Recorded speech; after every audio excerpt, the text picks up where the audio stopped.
and it's got in the background, it just so happens to have the Menendez brothers who are like sitting courtside. Was this before the murder? Yeah, watching the game. Rich? Their father was pretty wealthy. I forgot what they were into, but that was a whole big story back in the 90s. It was 96. It was first a mistrial, deadlocked jury. The boys had testified that the murders were mitigated by a lifetime of abuse by the father, and then they were retried in 96 and convicted of 2 counts of first-degree murder, sentenced to life without parole.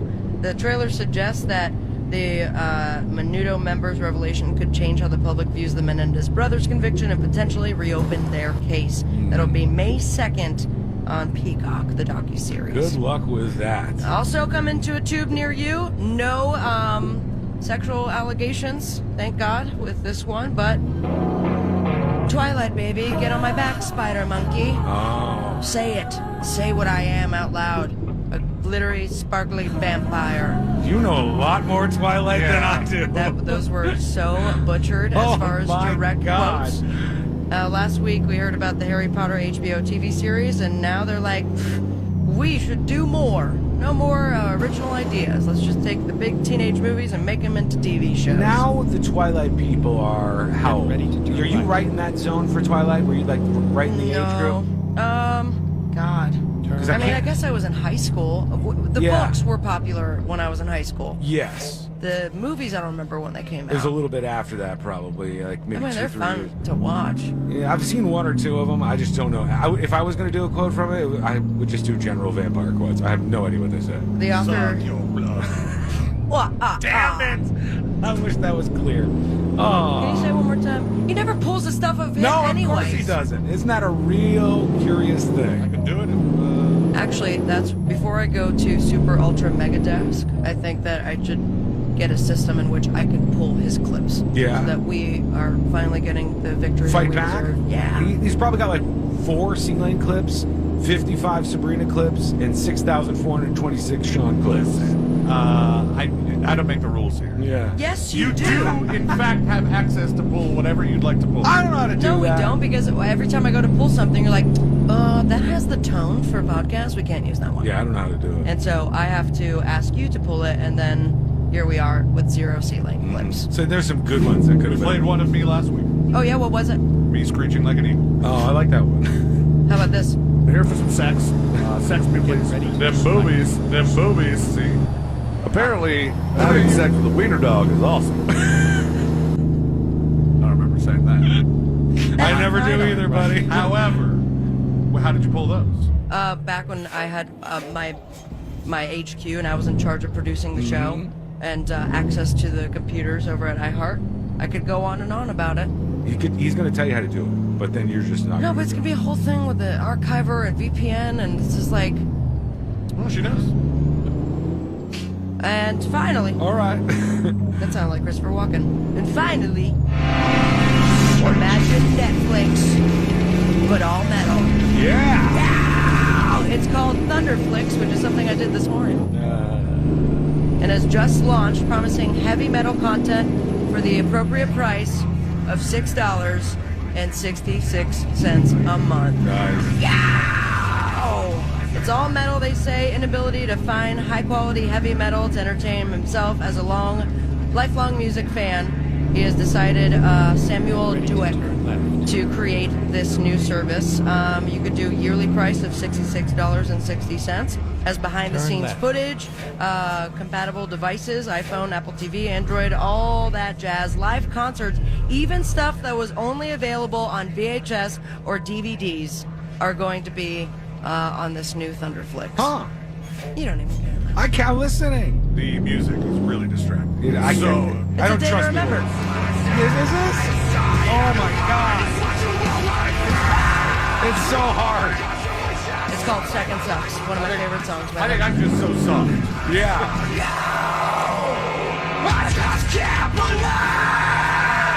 I could never be in this mosh pit. So this was the first time I crowd surfed ever, and it was to this song. But I went up way too late, and the song was over, and I was still like on top of people. Right at the end. How long do they go between shows? They just They're the touring a tour. lot now. I know they're touring a lot, but like, how much rest does that voice get? Yeah, does a number on you, I'm sure. Boob tube, you have to Google it. But just remember to smoke weed all day, every day, and follow your dreams. Send me on Instagram, at Sabrina Amber. Give it a follow. I have the video of me grinding at Ludicrous, which is a good watch. And most importantly, stay with me, man. Smoke weed every day. Very different ending. Alright, quick break. Nude cruises when we come Oh back. my God, you and the nude cruises. You gotta hear about this. It's coming up next in the news, Chunky. Ah, what a day to be a Florida tomato. Sunny, warm, and expected afternoon showers. I am feeling so fine. You say tomato, I say, what the? Florida tomatoes. They're ripe for the picking. So look for fresh from Florida tomatoes where you shop and support our state. See more seasonal produce at followfreshfromflorida.com.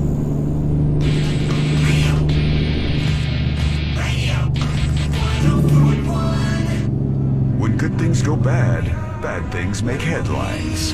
This is the News Junkie. Where we are, I don't know where we are, but it will be okay. Where we are, It's your dispatches in just a moment. Rip the bong. I feel like I ripped the bomb. I'm seeing stars right now. Why did you look into the light? I don't know if it's from the light. I think I might just be Are you about to seeing pass stars. I don't feel like I'm about to pass out. I taste some blood in my mouth. Okay, what I don't know. happened in this commercial? I don't break? know. I don't know. Maybe my triglycerides are spiking or something. I'm just, seeing like a couple of Oh, you stars. said you looked in the... I did. I thought that's what it was. Oh, Jim, I just did it again. So now I can't tell if it's the Stop doing lights it. or something else. You feeling lightheaded? You You talking about it makes me feel lightheaded. it looks like I stared right at the sun for about 30 minutes or so. That's what I'm about to sit down. Read that article. I can still pull it off, I think. I think I got this under control. I'm trying to talk to this lady because I'm very interested. I do have Complete to... that sentence. I'm very interested in her career and what she does. But we would have to have a conversation with her ahead of time because I saw she did one interview and it looked like she was on Zoom and it looked like she was not wearing any clothes. She looked like she was naked in the interview. So we won't be able to do that. Why not? She's the VP of sales at a company called Bare Necessities. I've and heard of that before. It's a nudist cruise company where you could go on a cruise ship and be completely naked. And I didn't even know they were doing this out there. Does that mean you could pack like really light? I guess you could. They I don't still know have about stuff. that, man. They still have stuff they have to wear clothes for, though. It says, "I'm a cruise organizer for Bare Necessities Tour and Travel, a nudist cruise company. I spend all year as part of a team planning our 2 cruises: a February trip aboard our big nude boat, a large cruise ship that has 2,100 passengers, and a smaller cruise in the summer." And they talk about how this whole thing started. And I guess they started out as models on the first cruise. They throw some ringers in there. And there's a couple of nude models that go on the nude cruise to spice things up a bit. By the time I'm on the nude cruise, there'll be no models. There are. No, 0 models. I could not do this. I'm not going to lie to you. I don't think so either. Like when I went on Virgin Voyages, they had a topless deck. Oh, did they really? Yeah. I did not go. But it was definitely something that was promoted. Right. And I will say there is something to, and I would love to talk to her as well, because there's a big difference between a nudist like colony, like the nudist lifestyle, and maybe a cruise in which there's more sexuality based on So, it. Because like- when I went to the nudist resort here in town, there was no sexuality. Right. to There's it. there's a difference between nudist resorts and then like swinger stuff, like things that Right. attract swingers in, which is going to be much more sex based. They don't have a lot of key parties at the nudist resort. No, I don't think so. Maybe they do, though. This is her. You can see her if you're watching on YouTube or twitch.tv/the News Junkie. You can see she's doing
If it moved forward or back, you could break it. Yeah. It's not a bad boat. Oh, this is definitely solid.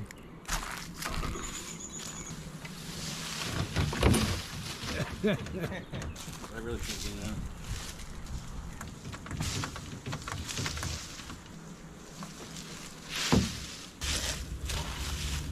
It's crazy.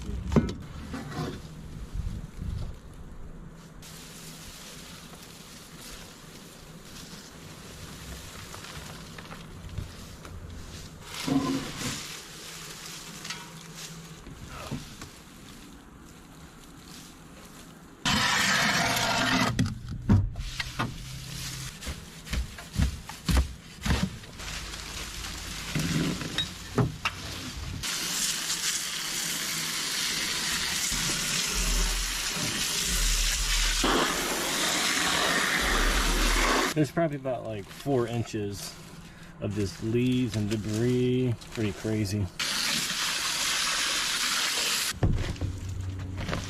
Oh.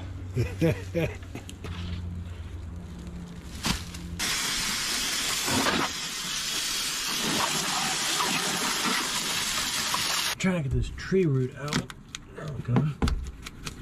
So I decided to take the screws out that hold the cooler down to the floor, because I'm trying to get this root out. There we go. Oh, there we go. Now it just comes right off. This is all the stuff that actually came out of the boat. What I'm gonna do now is get the pressure washer and just clean everything up, and it should look like a completely different boat when I'm done with it.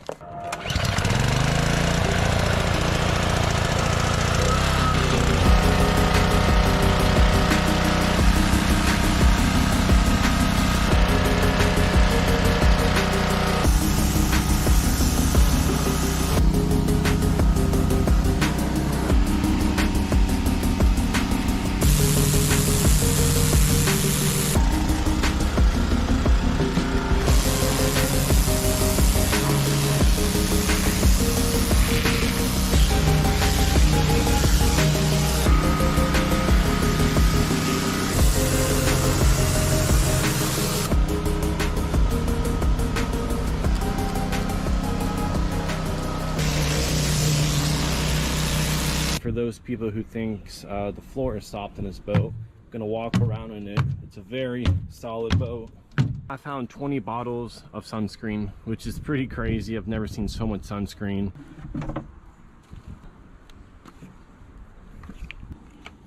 Yeah, they're not even seized up or anything. Just like someone put them in. Yeah. Yeah, that's a corrosion. Oh yeah, this one has some rust. Yeah, I'm gonna get a battery.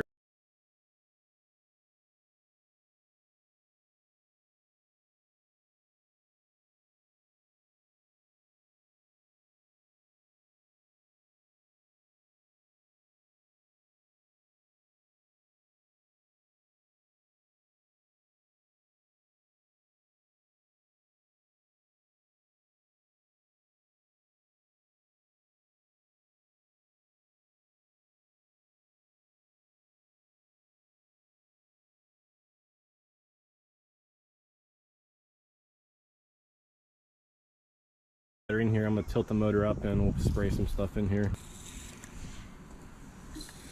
Ooh, it's a little rough. Ooh, yeah. Oh, it's stuck right there. Yeah, that's not good. All right, let's try this again. Hopefully we make a complete 360 turn. Yeah, it looks like we got it now. Gonna see what happens. Hopefully she starts right up.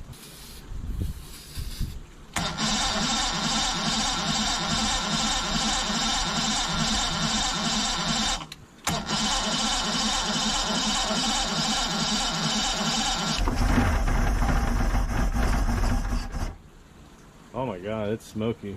Give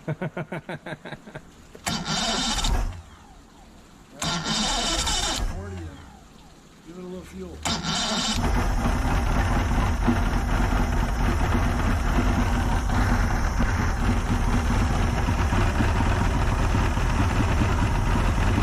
Is it pumping water?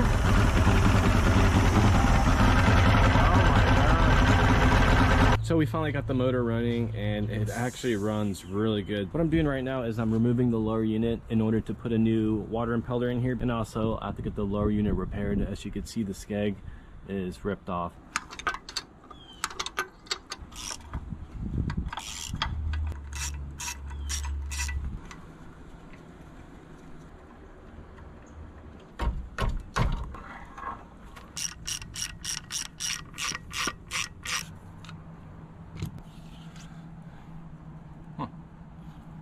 We know why it wasn't pumping water.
The middle insert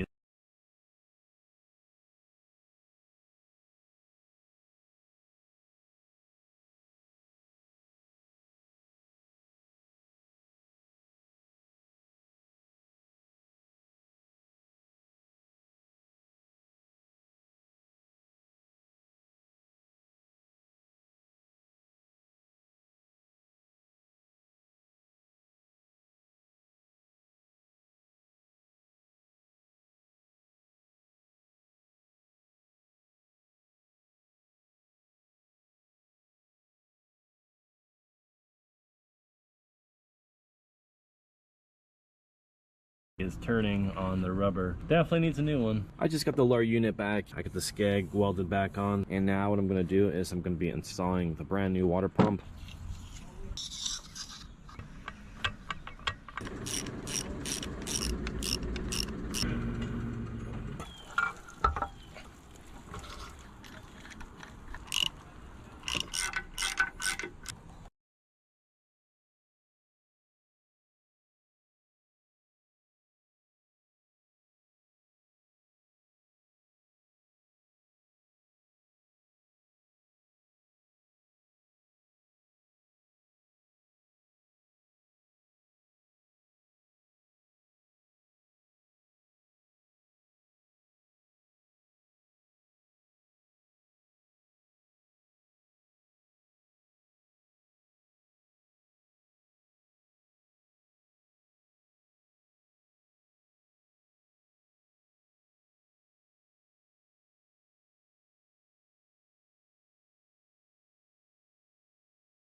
I'm actually going to take these carbs off because even though this motor runs good, there still could be stuff in the carburetors. Just to be safe, we're going to take these off, inspect them, and if they're dirty, we're going to clean them.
got everything hooked up, and it's time to fire her up.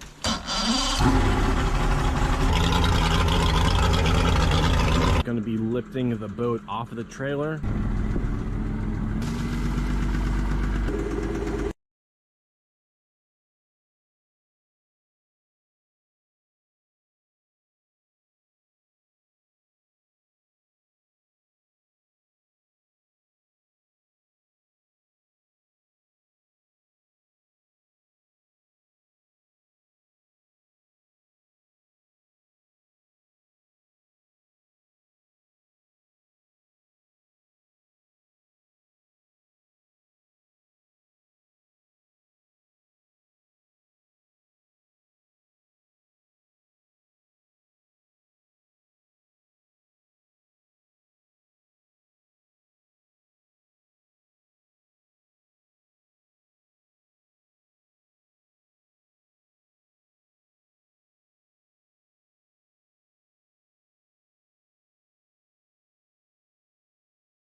whatever interview or wherever she's taking this photo at, she's naked behind the computer. And now this is what she does. She organizes these big nude cruises. We should book the interview, and then we're like, hey, you know, we can't have you fully nude. But then when we start the interview, we're all Don't nude. get naked and make it weird. It says in 2010, the company wanted to hire a sales associate who spoke German because nudism is very big in Germany. And they started doing this whole thing. Out came Bare Necessities Cruises. They don't like the clothes. And I'm trying to see, okay, here's what I wanted to know. These are the rules for nude travel. We have rules aboard the ship. The most important one is that you have to ask permission before taking a photo with someone else in it. Well, that sounds nice. Men can't be overly excited, it says. They start to feel things. Oh, there's a boner band? Yes, there is. There's boner patrol at the nudist resort I went to. That's what this is. It says we say if they start to feel things moving around, jump in cold water, or think about baseball. They said dining in the formal dining room has a dress code, largely because the wait staff carries trays of hot food. Don't want that in your genitals. No nips, no bits, and no butts is what I would always say to remind people of the dinner dress code. So you can wear a bikini. You got to wear some clothing. Yeah, you can wear something a little bit skimpier, but you have to wear something for that. Dinner's the only time guests must wear real clothes. No mesh, nothing see-through, and nothing made of string. The captain and crew aren't nude. It must be strange for them. The people who's like their crew on the nude cruise, everybody's naked around you. What about the entertainment? Is that nude? That would be Like interesting. the Like comedian. DJ, comedian, like if they have a stage show. Oh man, the cruise that I went on had one of those silent discos. Could you imagine silent disco, but everybody's naked? Oh my god, and the bouncing. Yeah, just people moving around and things moving back and forth.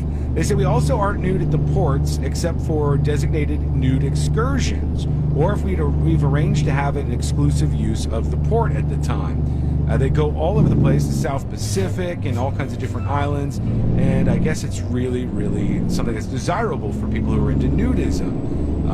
And this is kind of wild. It's, just for me, it seems like it would be a nightmare. Like if you knocked me out and I woke up and you go, Sean, we're on a cruise, but it's a nude cruise. Damn it. I don't want to be just like eating pizza naked. It's not something I have in my want to do file. Yeah, but you might change your mind in a couple years. You'll be around that age. I don't. Things change. I don't think so. I don't even sleep naked. No, me either. Yeah, I'm not on a quest to be naked more than I already am. No.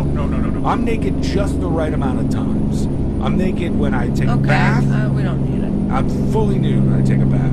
And It'd be weird if you weren't. if I had like socks on or You had something. like if you had like A hat. swim trunks on, like the kid in Big Daddy, because Yeah. Adam Sandler doesn't know what the rules are. Yeah, mostly fully nude when in a bath or doing other things that require you to be naked. Okay. But I don't want to be naked more than I have to be already. It seems weird to me. It's a sight to see. I think- It really depends on the other goers for this cruise. Why do the people want to be nude though? I Is don't it know. freedom? Is it like I feel like clothing is constraining on me? It's like I got to break out of the shackles of my clothing. Get a good tan. Maybe, but after a while, you're just like a red bag of meat, man. Your whole body is exposed to the sun. And the older you get, the more it just drags.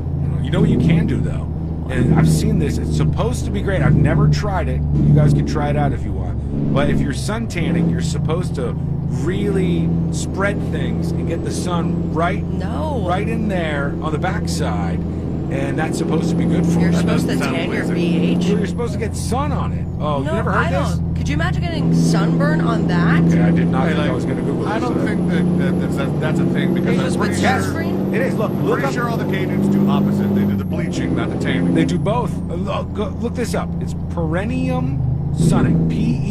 P-E-R-I-N-E-U-M. Oh, Sunning. you know what I have. That is a about this real before. ass thing. I'm good. And It's a people real ass go thing. out in the sun and they take their ass and they point it right toward that damn solar ball, I'm good. and they enjoy The that. sun, the sandbar? It doesn't seem good to me, but I guess folks Hold want to on. do it. You said Google perennium sunning. Yeah. Stay left. Did you Google those two words? I just did. Google Yeah. those two words. I just Are you did. going to get the same result that I did? I don't know how to. Is it in images? No.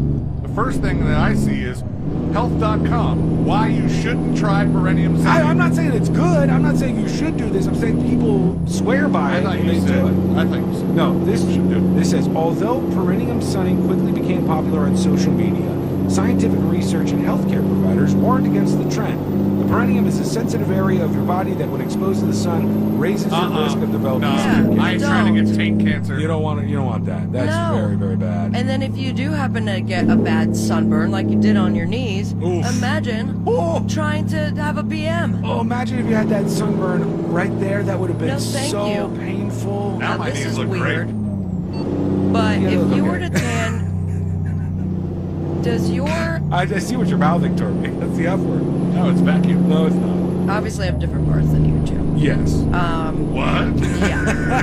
Believe it or not, I've got a vagina. Okay.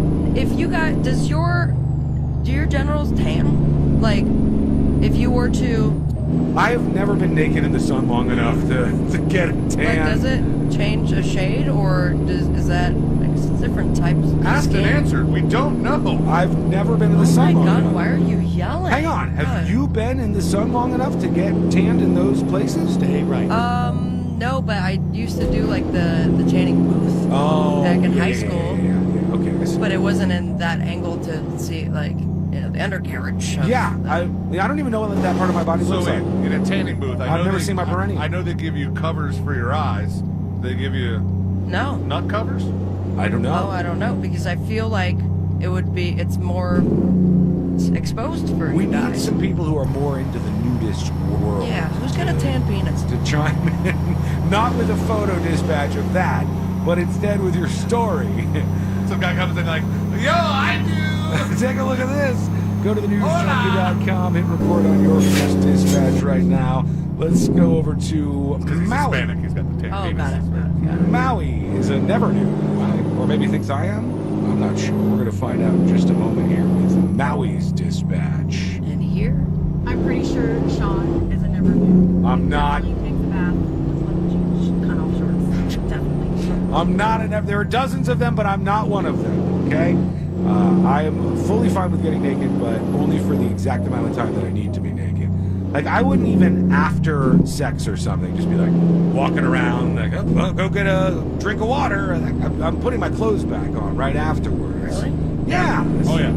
Oh, wow. It's weird. It feels strange. If I went home, Definitely walk around, talk. You having conversations and stuff?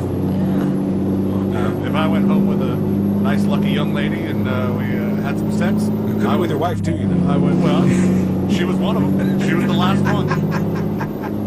And then when it was over, I'd be like, all right, pants are going on Yeah. for Yeah. sleep time. You can Wow. spend the night, but You guys haven't I'm lived. putting clothes on. Let's get right back to it. Here's the Dinks with a dispatch about the new cruise. Good afternoon, Junkie Crew. Hey, Happy 420, everybody. hey, All I go. want to do, new cruise.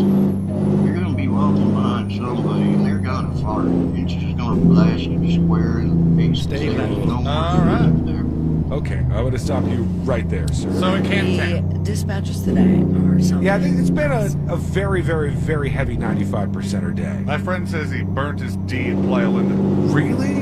It doesn't take much sun, I bet. Then he sent a picture. And Send you a confirmed. picture No, of not his to me. penis? No. Oh, okay. I don't know Very chill. if sun has ever touched my perennial.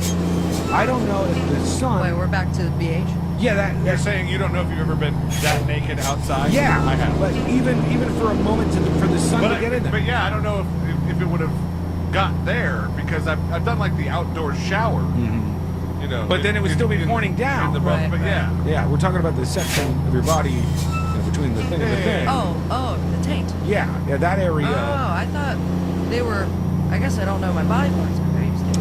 I thought people were tanning their butts. well, they're tanning that too. Yeah, they're tanning the whole area I now. don't see how they tan that without just like spreading their. holding it the whole time. Just goatsy As style. if you're sucking the sun in, just pulling it in. Oh, the segment got weird. All right, let's go. Here's Twink Lennox with the dispatch. Hello, junkies. Happy 420. Hello. Yeah, my favorite C-Lane clip, and I don't know if it exists anymore, is one where he's watching something gross and he's going, whoa! And then there's another one where he's saying, good morning, Australia. I got the Tourette's now. That is Woo! not me. Woo! Anyway, happy 420 again. Thank you. That was Later. old stupid song for some reason. I don't know if I have that one, but I definitely have. It reaches through the toilet bowl hole. Oh, that wasn't it. Damn it. That Where sounded like it was is right it? before it. Yeah, there was one where she was like, oh. I was watching one of two things. It was either. There we go. I don't think it was the guy that was doing the slip and slide through the Chicago Trough. I think it was a guy who was at a parade that had horses, and he picked up after the horses. Oh, chucked it right yeah, in his yeah, mouth. yeah. Oh. No. That's not what. How about this one? No, that's not it. Damn it. Yeah, I guess it's all gone. Let's do one more. This says Robert Smith setting the dispatch. This better be real. Hello, this is John Case. This is Robert Smith from The Cure. As he would And introduce I heard himself. Yeah, of course. He always says that. From the bone, if Robert Smith from The Cure called the show, so here I am. No, not getting me. Sorry, you didn't make it there. It's gonna have to be a video dispatch. And then exit But, right. you know, since we're so far in 95% territory here, let's try Biggity Zig. And this says, Hitler killed Hitler after all. Exit right. Hitler wasn't really that bad of a guy. I mean, after all, he did kill Hitler. Just, kind of throwing that I out. haven't heard that one in I mean, a the while. rest of the stuff was atrocious. But I like how you put it in the subject line, so we You got to heard take the your victories punchline. where you get them. Thank ready to you, turn kinda. We need better dispatch. I can't believe it's gone. I can't believe you lost that. That was a It good has one. to be somewhere. It was long too Right. because he was Oh. he was reacting and then reacting and then it just kept stretching out. Damn it. Okay, we're The gonna guy hear. kept eating. We're gonna. Come on. No, that'll do it to you. It's not your Show me the fault. video and leave my mic on. I'm gonna react. When we come back, we'll hear from more of you, the 5%ers. We need you stacking up right now at thenewsjunkie.com. Plus, the world is going to end this weekend. straight. At least that's the prediction from some folks out there. Why? I need some heroin. What's going to Unrelated. happen? This is what's coming up next on the News Junkie. We interrupt this broadcast to bring you breaking news from the state of Florida. It's blueberry season! Fresh from Florida has the ripe, sweet blueberries you've been craving for cobblers, pancakes, and all your favorite homemade recipes. And best of all, buying fresh from Florida is a great way to support local farmers and jobs in our communities. You can find locally grown Florida blueberries in stores now. Just look for the sunny Fresh from Florida logo or ask for Fresh from Florida where you shop.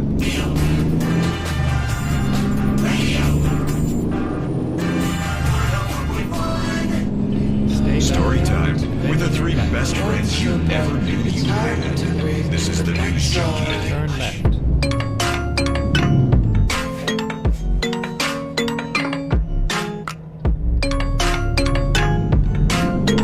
The world is going to end this weekend.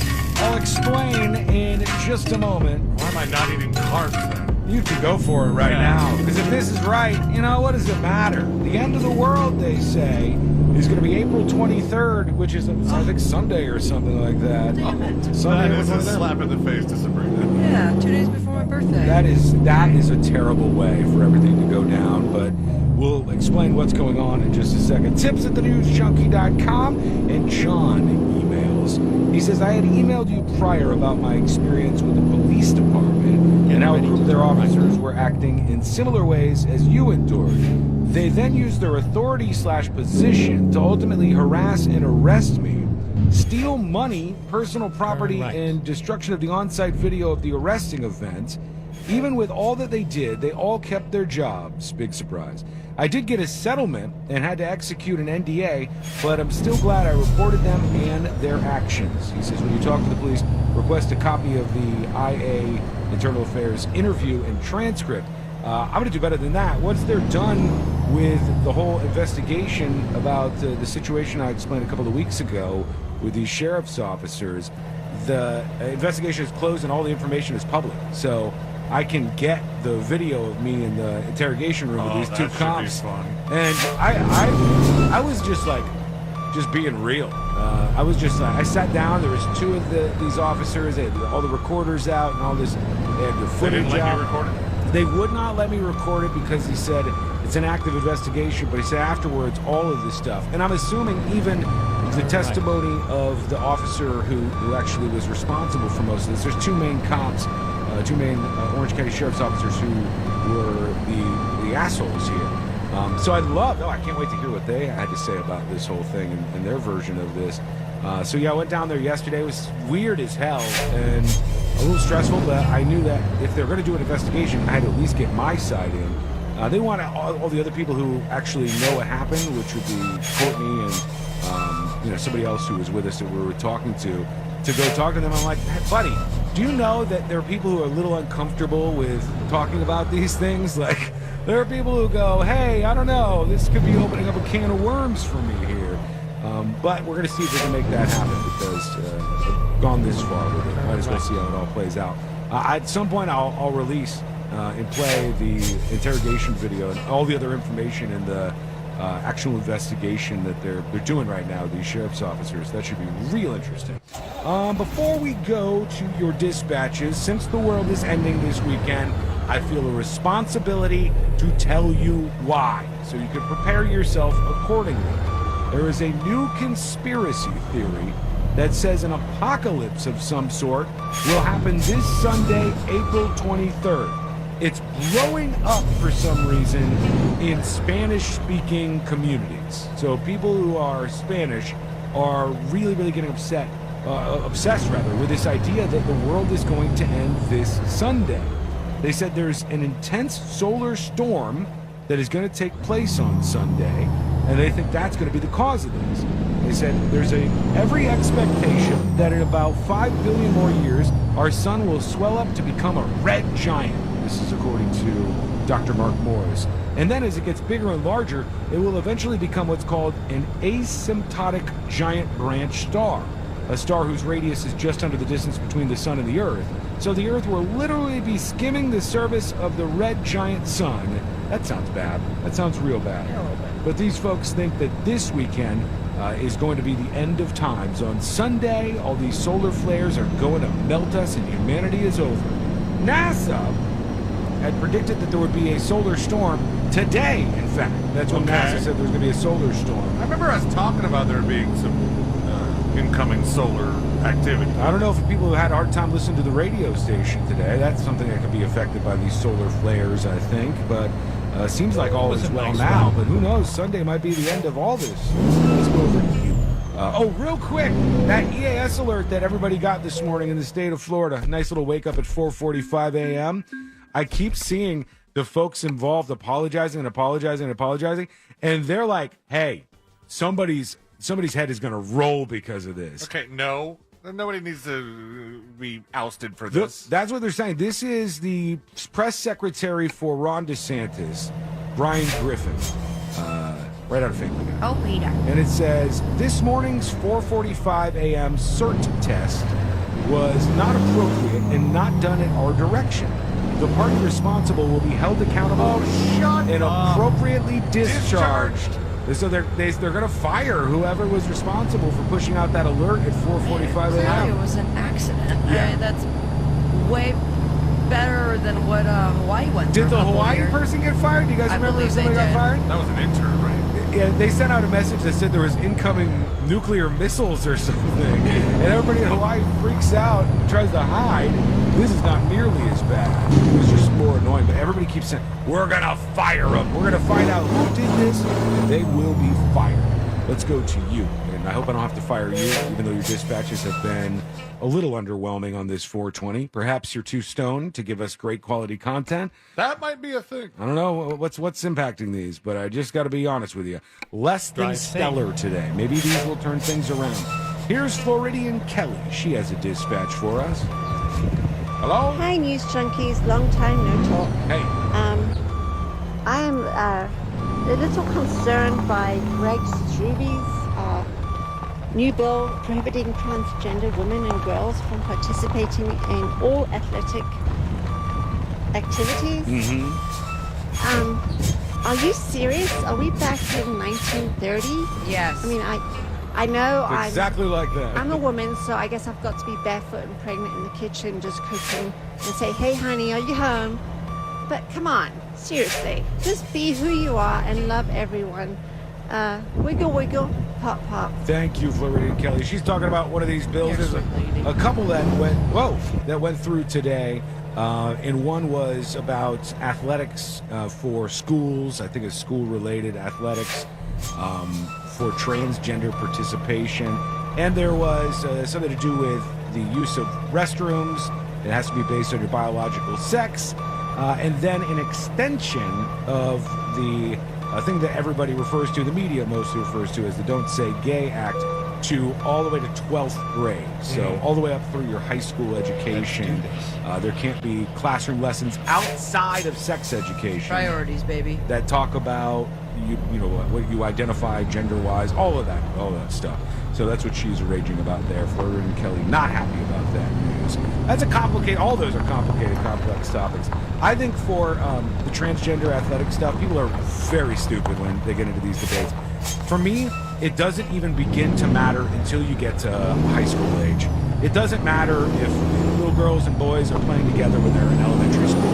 The gap in skill and abilities between little boys and little girls before high school is zilch. It's nothing. They can all play together. There's no reason they wouldn't be doing that. Anybody who wants to participate on this side or that side should be able to do it. I think the problem becomes when you get to like collegiate level and you have so many spots on, like, let's say a women's volleyball team, and they have somebody with a distinct advantage being a biological male, that it becomes unfair for the other people who are participating. There's something funny too. It's unfair for the women when it comes to collegiate sports, but then fairness for women when it comes to deciding what to do with their body, then that goes out the window. I don't know. This seems really different to me, but the fairness thing, I think, is a good point. I think if there's like a college person who their spot gets taken by somebody who wasn't born biologically a woman, and they think that that's an unfair advantage, I don't think that's crazy. I think that's normal, but I don't think all this stuff that they're doing in schools makes any sense to me.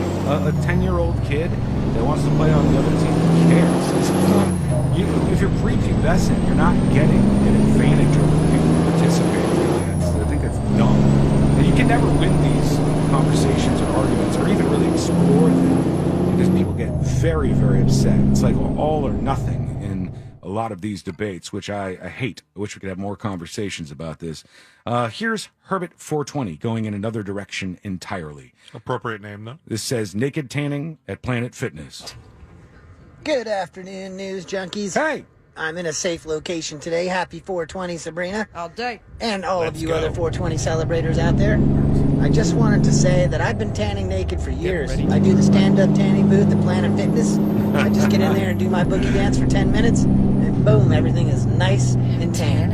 I hope you guys have a great day. Happy 420. And then stay right. Do they have stand-up tanning? Yeah, like you go in there and like just your head sticking out, I think. Or is your head in it? Is your head inside when that's happening or no? The stand-up ones that I did, your head is in. Yeah, because you want like your face tan too. Closet. Yeah, it would be weird if your face was. My head would not be in it.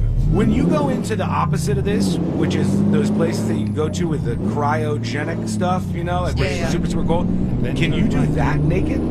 Or do you have to close? Oh my God, I can't even imagine. I want to try it one time. I heard it is like so painful, but then it feels really good. It's like a circulation thing.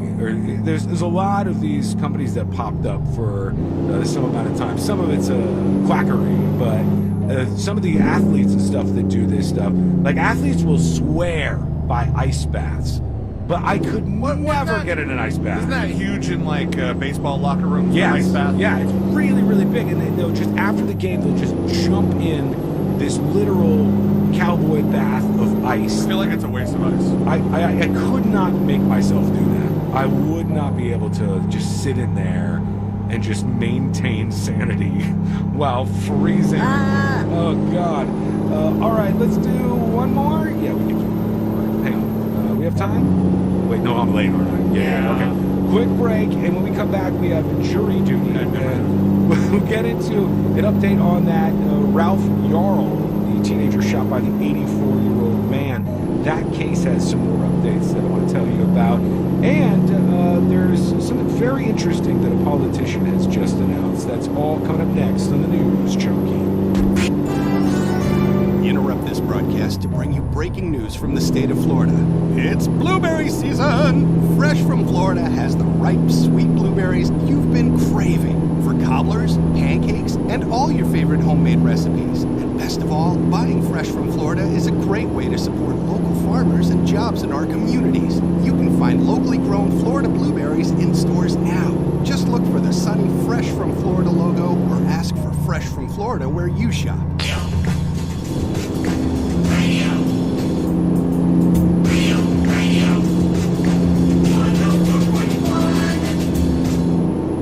Forever at the crossroads between viral news and total chaos.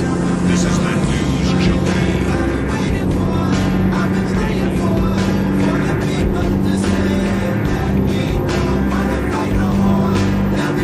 Jury duty in just a moment. An update on that Kansas City shooting, the doorbell shooting, which is rightfully so pissed off a whole bunch of people. And then all the just assorted stories about this happening now. I think we're up to 4 or so stories of just random interactions. Today was this young girl who was playing basketball with her family, and the basketball rolled onto this guy's property. And this lunatic goes and gets a gun, and he's screaming out, "I'm going to kill the little girl. I'm going to kill the whole family." And shoots at them, shoots the girl in...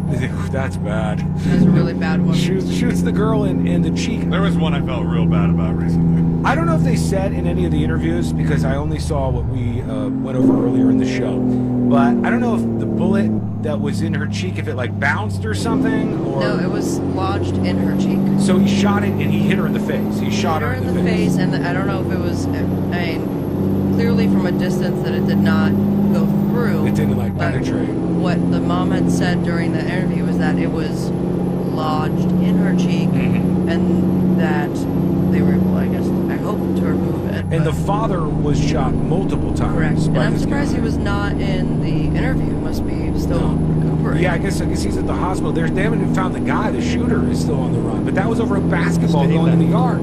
The story about the driveway. Some young lady pulls up into the wrong driveway and some guy opens fire. And it's like, man, we got a lot of problems as a country. One of them is about fear and anger. And fear and anger, sometimes with a sprinkle of mental illness, with a culture that has as many guns as we do, is a deadly combination. And we're seeing that play out here because these people are just insane. Who does this stuff? Oh, let's get the update here. Let's jump into jury duty. Court is now in session. So put your phone down and pay attention before we call the bailiff over to whip your ass. You're now on jury duty with the News Junkie. Jury duty brought to you by the one, the only Mo DeWitt of the DeWitt Law Firm. Injured or to go, just call Mo. The phone number, 866-CALL-MO. 866-CALL-MO. I saw he was giving out some more of those bags, the big Mo Cinco hat bags. He gave them away again? He's got more of them. You got to follow the man on social media. I do. People were like, I love that. I used that on my last vacation. Are you side texting Moses right now? He got some more of them, and he ended up giving away that way. He may, and by may I mean he definitely will, have some of the extra lunch boxes from the Ultimate Pinewood Derby. I'm sure if you follow my social media, you might be able to get your hands on one of those. Those are hard to get, too. So, 866-CALL-MO. 866-CALL-MO. And for lots of fun merch, follow him on social media. You can search for Just Call Mo. You can search for Mo DeWitt. You'll find him on all the platforms that you're looking for. Facebook, all of them. That one. Instagram, That Twitter, one. y'all see this? All right, that one right there. It's all of them. He's on there. Ralph Yarl, that's the guy. He pled not guilty, not no contest, but not guilty to the charges against him for shooting this teenager. One of the things I thought was weird about this whole story is he's like, I was so afraid. I was afraid. He was afraid before he got to the door, mind you, because when he heard the doorbell ring at around 10 o'clock, he got his gun first. So he was afraid right off the jump. Interesting thing. Ready to roll. They said he had security cameras at his house, but then they were like, the security cameras were not working. Oh, convenient. I would look into that a little more. That seems a little bit convenient. So I'm sure that they're going to double, triple check what's going on there. But he was scared before anything even happened because of a doorbell sound. at 10 o'clock at night. And then when he opened the door, he sees this young black kid, and his response is just, I have to fire this gun. Twice. My door's not even open. Nope. I have to fire through a pane of glass, I think, and shoot this kid who didn't do anything except for ring the doorbell. And then when the cops go, well, why'd you shoot? He said, oh, he was jingling the door handle. He was moving the door handle around. So I was really, really threatened by this. He says that he did not do that. And this guy is now out on bond. A lot of people know his address, so that's a kind of a scary thing. And the cops are probably going to have to watch that round the clock. But his grandson went on CNN, and I thought the whole thing was kind of interesting. So I wanted to share at least a little bit with you guys. He was talking about his grandpa. He said this never should have happened, and he buried his grandpa. Could you imagine your grandpa gets arrested for something like this, and then you go do an interview, and he was like not holding back on his grandpa. It seems like Grandpa's a little unhinged. Yeah, he said probably not an incident that was surprising to his grandson. No, he said it wasn't. Wait till you hear. He goes like pretty hard. Scared on my this. ass. And here he is. Listen to him. Thinking of someone With Don Lemon. why they might do this. So, thank you for joining us. We appreciate it. He does have some like really cultural appropriation braids in. sloppy braids going on. I don't think people will be mad about the cultural appropriation part. White folks gonna have cornrows? I think they'll be mad about how god awful bad the Clearly, job. a black person did not do those courses. Well, this was done by an amateur. Whoever did this guy's hair. Thank you, You're welcome. So what was your reaction when you heard that your grandfather shot Ralph Yarl for ringing his doorbell? I was disgusted. I thought it was terrible. Myself and my family stand with Ralph Yarl and seeking justice. This is a horrible tragedy. It never should have happened. Folks are going to want to know why you're speaking out and apparently against your grandfather. It's the right thing to do. This country happens over and over again where people get away with killing unarmed innocent black people. Damn. I would have had the same energy for any other case like I've had over and over again in this country, like I said. But so it's the right thing to do. People need to speak out and not make any excuses for this kind of behavior and this violence. He says at some point that his grandpa who shot this teenager was obsessed with like watching Fox News, and he was filled with hate. He also said, I saw from the name of the YouTube video, that he was into weird random racist things. Yeah, I don't even know what that means, but it ain't good for grandpa. Is that just, you search that on the YouTube bar and see what pops up? I mean, I know what racist things are. Weird, right? I know what racist things could be. What makes them weird and random? I want to hear this in context. This is Someone killing innocent black people. The prosecutor in this case has suggested there was a racial component. Never mind. To it. Do you I'll believe find a new route. your grandfather was racist?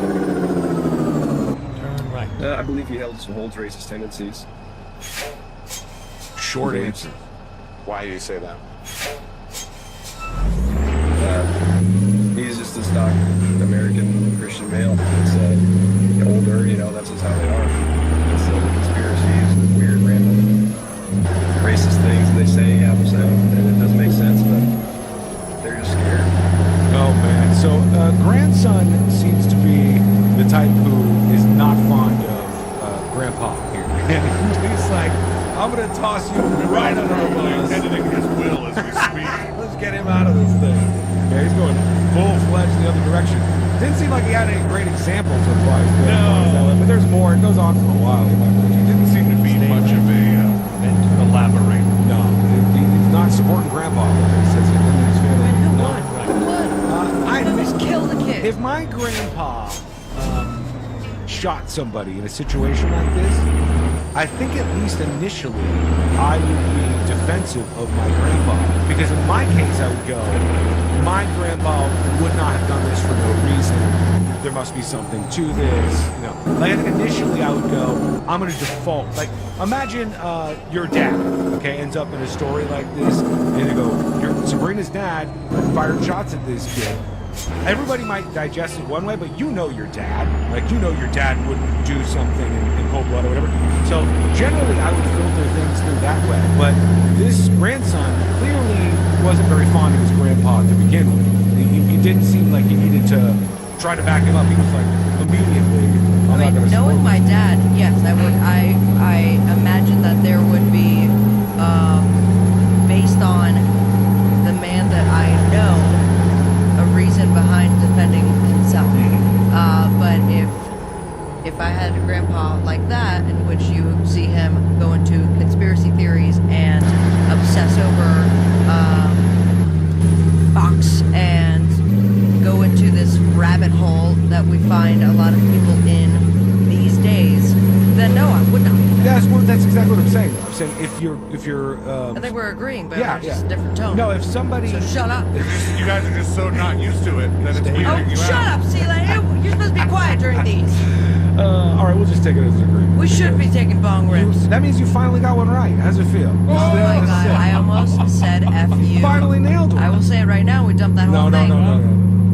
That was uncalled for, you know. Oh, but I did it. 5 days before my birthday. It's 420. Are we counting down to your birthday? What day next week is your birthday? Tuesday, baby. Okay. I think I'm gonna take the day off. Are you? No. Okay. Well, because I was going to say we could do something special for your birthday, but It if would you're be going to take nice, the day yeah. off. We probably aren't going to. No, It's why? all about me. Get out of here. We do nice stuff for your birthday all the time. Can we have this fight after the break? Oh, yeah, we got to take a break. Quick break, and then we're going to fight about the birthday. It's Can't coming up wait. next on the news, Junkie. Ah, what a day to be a Florida tomato. Sunny, warm, and expected afternoon showers. I am feeling so vibe. You say tomato, I say, what the? Florida tomatoes. They're ripe for the picking. So look for fresh from Florida tomatoes where you shop and support our state. See more seasonal produce at followfreshfromflorida.com.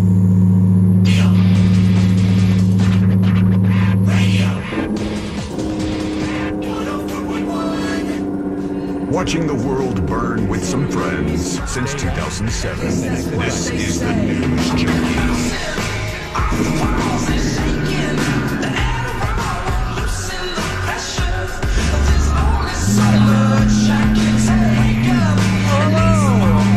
Thank you for hanging out with us. Thank you for listening to the show. If you missed any of it and you want a little bit more, you can get the podcast over at thenewsjunkie.com. A couple of things I want to run by you here. Number one is, I've said before, it doesn't matter how you listen to the station, just as long as it's the best way for you, that's fine by me. But there is a big benefit in listening on iHeartRadio right now. Is it $5,000 Yes. that they're giving away to somebody who just listens to the show on the stream or listens to the station? $5,000. Yeah, that's a lot of money. That is nice. Especially if you're already listening, like you go, Well, you're already listening because you're wanting to win that $1,000. Yeah, this is even more. For God's sake, This is five $5,000 times that. just for listening to the station. Big congrats, by the way. I think we got a winner yesterday, the day Yeah, before. yeah, we had a couple of them. When you hear those keywords, make sure you're still doing it. Make sure you're firing in those keywords. And do they do it on the website still? Are they moving? Yes. Okay. Make sure you're paying attention. Then go to the radio station website, put in the keyword, because people do win, and $1,000 might turn your damn mood around, make you feel a little bit better about the week. So I want to nab that $10,000 or not 10, the $5,000 winner. I'll take that. I wanna for do sure. that. Yeah, I mean, can it be me or No. You can't. But if you got, it would make our bosses very happy. Of course, yeah. So and them happy. You're gonna be for happy sure. too if you get $5,000. And then you can just send us $500. We'll split it amongst ourselves, and that'd be great. Do you have we get the anything? 5,000 winner. Do you have anything you would buy right now if somebody said, "Here's $5,000"? Have that. Gosh, because we were just talking about it in the commercial break, I would go Ruckus. Oh yeah, you get like it's not a motorcycle. It's what is that? It's not Ruckus is it a is scooter? but it's a motorized scooter that looks really cool. But you can ride it on the road, right? Correct. Yeah, you can take this out there on the street. And I would every day for work come to this house with that Ruckus. Would you be scared riding on that thing? No, I'm not as scared as I was with the pocket bike. Oh, that Remember that thing was scary as hell. That thing That could thing was have blown terrifying. up. I don't think it was actually possible for me to pilot that. It was small. I thought you tried it.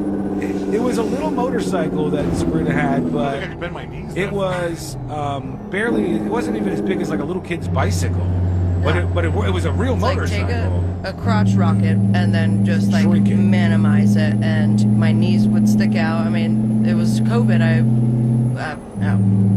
was about to say ripped it back up, but that is not a term. Yeah, you ripped it back up. Got it out of the garage, put some oil in it, and then rode around. I did a couple days where I came to work with it. Because the streets were absolutely empty. It was a ghost town out there. I wore a full face helmet. Made no sense. Missed that time. Yeah. Just the traffic.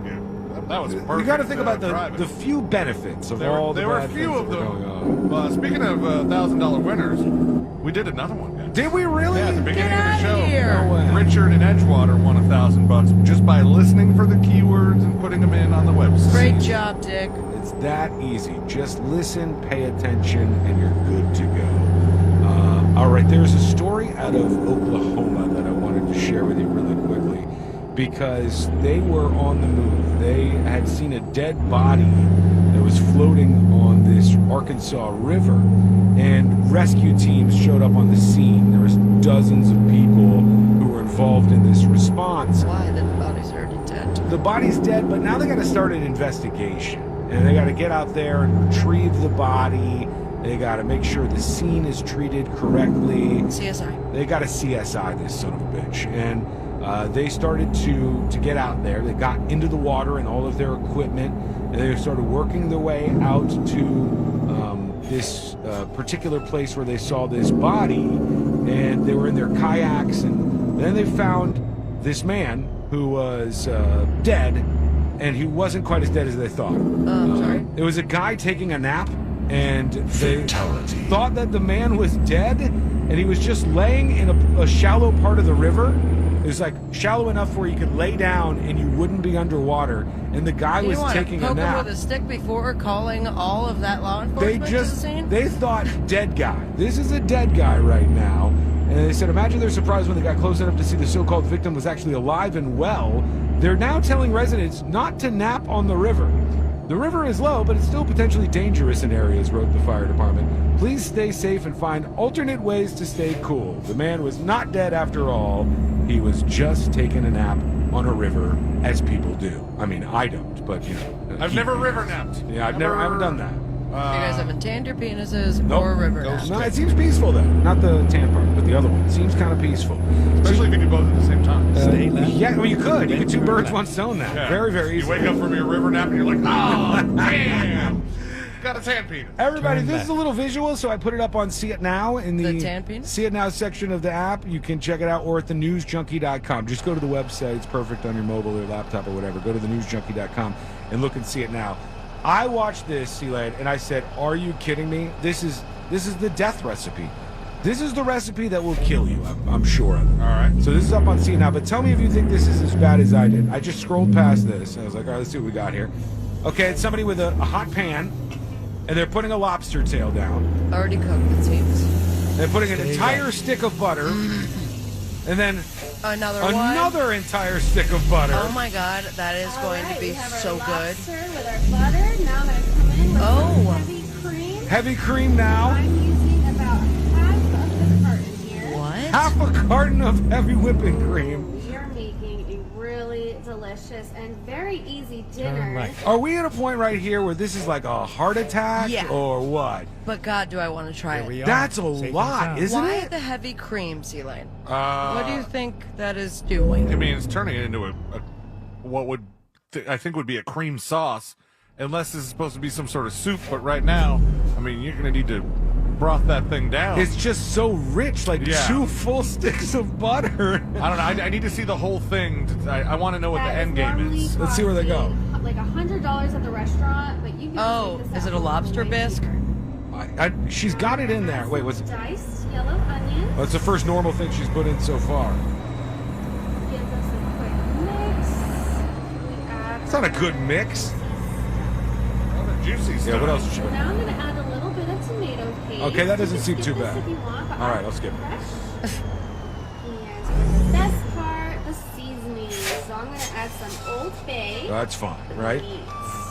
Throwing nachos. So wait, she's adding lobster meat to Similar. the. This does look like it's supposed to be a bisque, but you're missing, like, if all of your liquid is just First of all, once it cools down, that melted butter is not going to be very soup-like. It's gonna it's gonna layer, isn't it? Yeah. It's gonna be like a candle, won't it? Like Sort it gets of. like thick.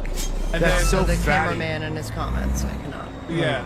And then she threw little lobster bits in there, like fake ass ones or something. Well, they're real. They're just like processed and packaged. That's so The tail that we have in here right now is adding some flavor. This is to very the tail, American. because if you didn't know, All it the does butter. have flavor. Now let's finalize it with some salt, What the hell is that thing? Oh, I have those.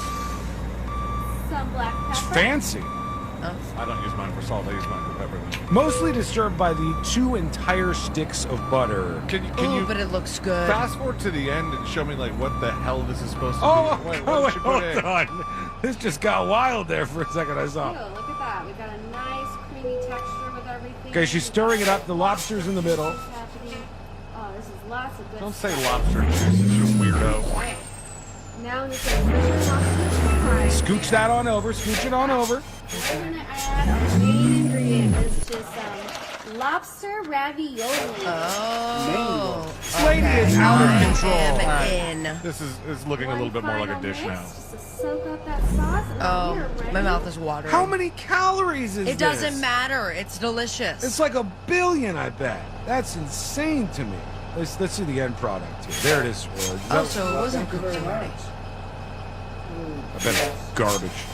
I bet it's good. No, it's probably really good. With the amount of Seriously, I butter. want it so bad. With that amount of butter, isn't there somebody who says, I forget, it's a Paula famous, Deen, baby. it's a famous chef. Damn it may be Paula Yeah, Deen. she loves butter. Add more butter. There's a perfect recipe for mashed potatoes. Actually, I think it's an even like a very famous, like well-revered chef. This sounds like something Gordon Ramsay would say. And they said the ideal mashed potatoes is 50% mashed potatoes and 50% butter.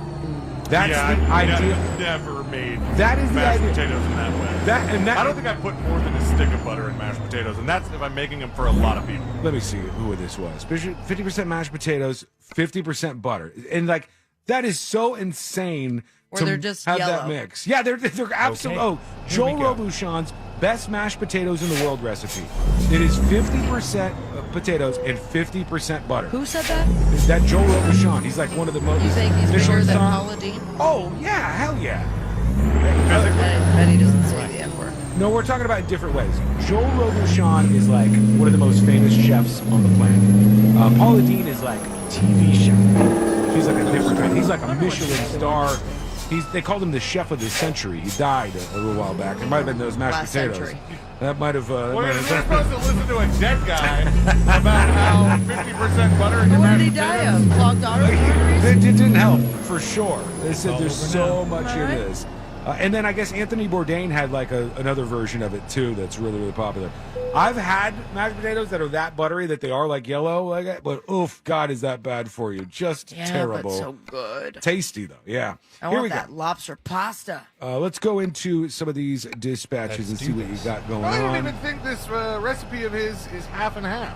That's what they said it was. That was a famous mixture. Puree de pomme, Chef Joel Robuchon puree de pomme, and it says 1 kilogram of Yukon Gold or Golden Fingerling potatoes, and 454 grams of unsalted butter. How many is a stick? I don't know the math on that. I'm going to be lost. We'll figure it Tell me out. what restaurants are going to. Yeah, that's a lot easier. Here's Hey There with the dispatch. I have a suggestion. Okay. Text them to say, is it possible to get a feature on the website or the app if that's still a thing, to go back and delete your dispatch after you sent it? Like, I don't dispatch much Time to get anymore, the job done. but Yeah, why is that?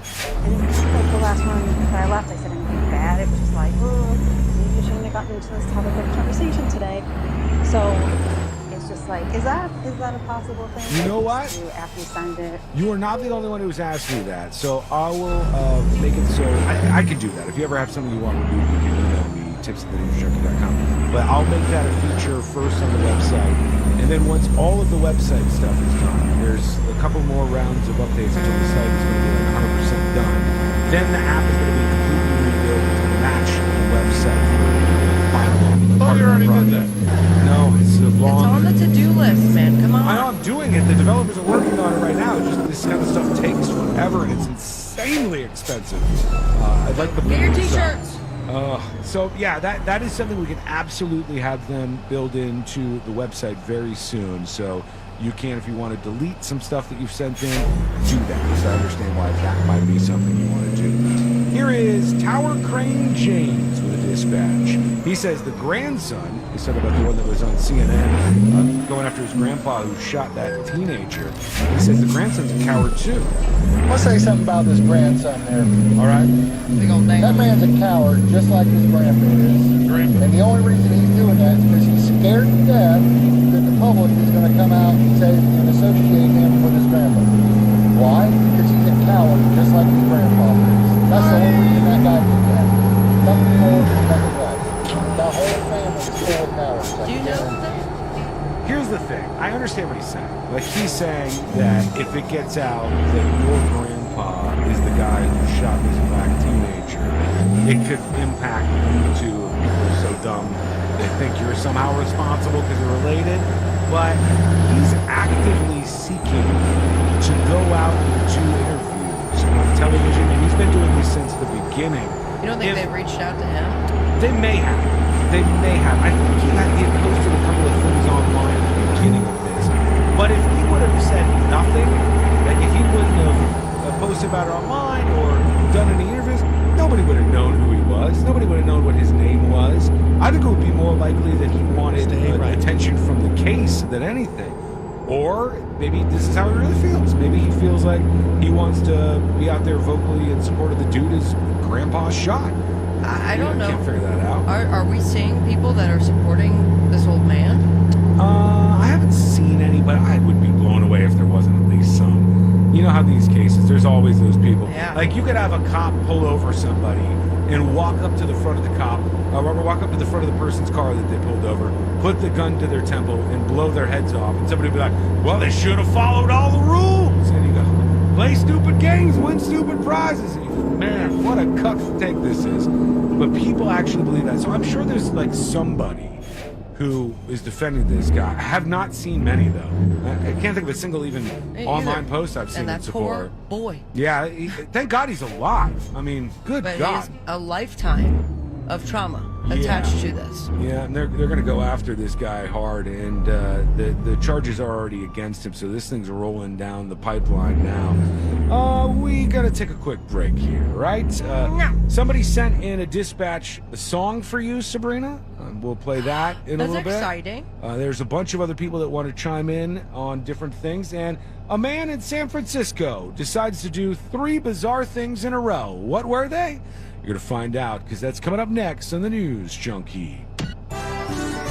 We interrupt this broadcast to bring you breaking news from the state of Florida. It's blueberry season! Fresh from Florida has the ripe, sweet blueberries you've been craving for cobblers, pancakes, and all your favorite homemade recipes. And best of all, buying fresh from Florida is a great way to support local farmers and jobs in our communities. You can find locally grown Florida blueberries in stores now. Just look for the sunny Fresh from Florida logo or ask for Fresh from Florida where you shop.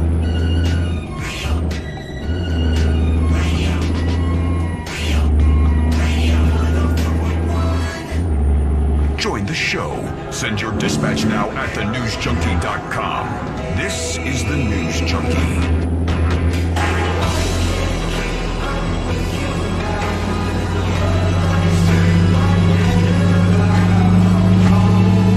Well, thanks for hanging out with us, as always.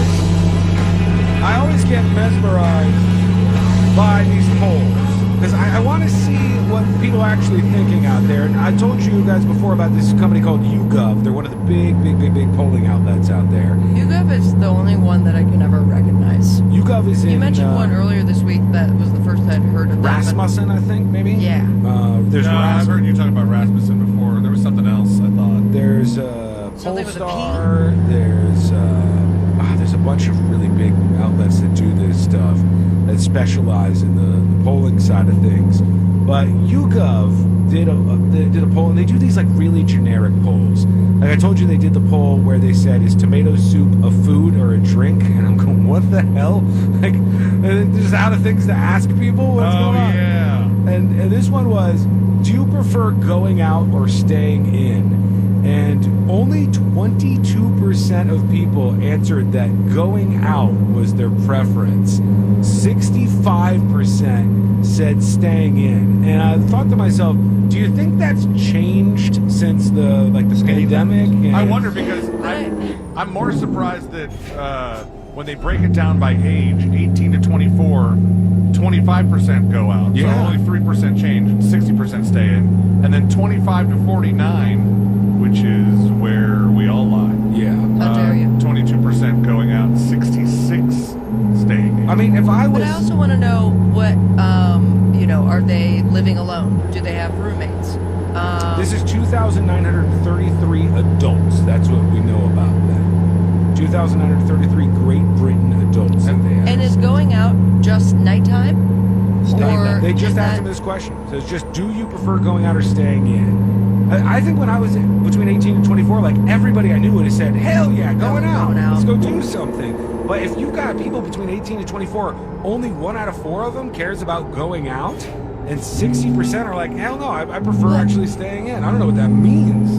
Yeah, but also when we were in our 20s, it was our entertainment at home was way different than what you have now. That's true. Yeah. I mean, you could have a very social life and be in the comfort of your home 24/7 because you're live streaming, you're part of a community, you're playing video games The with other internet people. and streaming services are undoubtedly factoring in here. Yeah. There's a lot of that where people are like, I'll just watch Netflix. And I think maybe a lot of people learned. I mean, hell, I'm among the people who were like, staying in was pretty fun. Yeah. Staying in was fine. I was fine with staying in. I still like going out. I find I'm it surprised the numbers are so skewed. Yeah, and also, what happens between the ages of 50 and 64 that the going out number dips to 17%, whereas Because they're thinking about 70% their of the people impending doom. want to stay in, and then 65 plus, right back up to 24. That's the craziest thing. People 65 and over, Stay and left. people between 18 and 24 want to go out and stay in at the same exact numbers. They're the most likely to go out if you're over 65 or under 24. I will say that I am noticing more with my parents, both in their 60s now, early 60s. Their lifestyle has changed significantly in the last few years. And Like that slowed is, down a little bit? No, they are like going out to concerts all the time, traveling a bunch, getting like Teslas. Yeah. And it's because their kids are in their 30s. Right, you gotta and enjoy yourself. I was Stay talking to my right. mom about it last night before the exit show, right. and they're realizing now they spent their adult lives up until this point Exit caring for their children, went through very tough times like money-wise, and now they have nobody to spend it on but themselves. Well, this is what you worked for a moment. So your mom picked up drinks last night, is what you said? No, I paid for them because she picked up the concert tickets. Oh, that's a fair trade. Yeah. That's a fair enough trade. Yeah, then it's interesting how people split this up. I'd like to see this same kind of poll Stay right, asked in then the exit 90s right. or something. And because you didn't have the option to have high-speed internet or watch a movie that was in the theaters, but watch it at your home as we can do now on so many occasions, those numbers have changed, I bet, a lot. I mean, when it went to going to Blockbuster, it was a family event when it came to watching the movie. Mm-hmm. You know, you all went to pick out a movie together, and then you had the movie moment versus I could spend all day from Saturday morning at 9 a.m. until Saturday night at 9 p.m. watching all the movies by myself. No problem. It's crazy how much this has really just changed, and only 1 out of 4 teenagers in early What do you 20s prefer? wants to go out. I don't know. Like sometimes if it's a Saturday or something or a Sunday, I like to have one day where we don't have barely anything on the agenda. I don't mind having that day. But if there's a couple of days in a row and we didn't do anything one day, then I'm itching to go do something. Same. Get out in the world and Stay see left. something. Mine Then is turn that left. as long as the sun is still up. That sun starts going down, and I cannot bring myself to go do anything left. at Yeah. all. I just want to go night-night. Have you been to any places downtown recently? I went to Casey's last night. Okay, did you? I was wondering, I haven't been to a spot like that in so long. I wonder if I feel aged out now.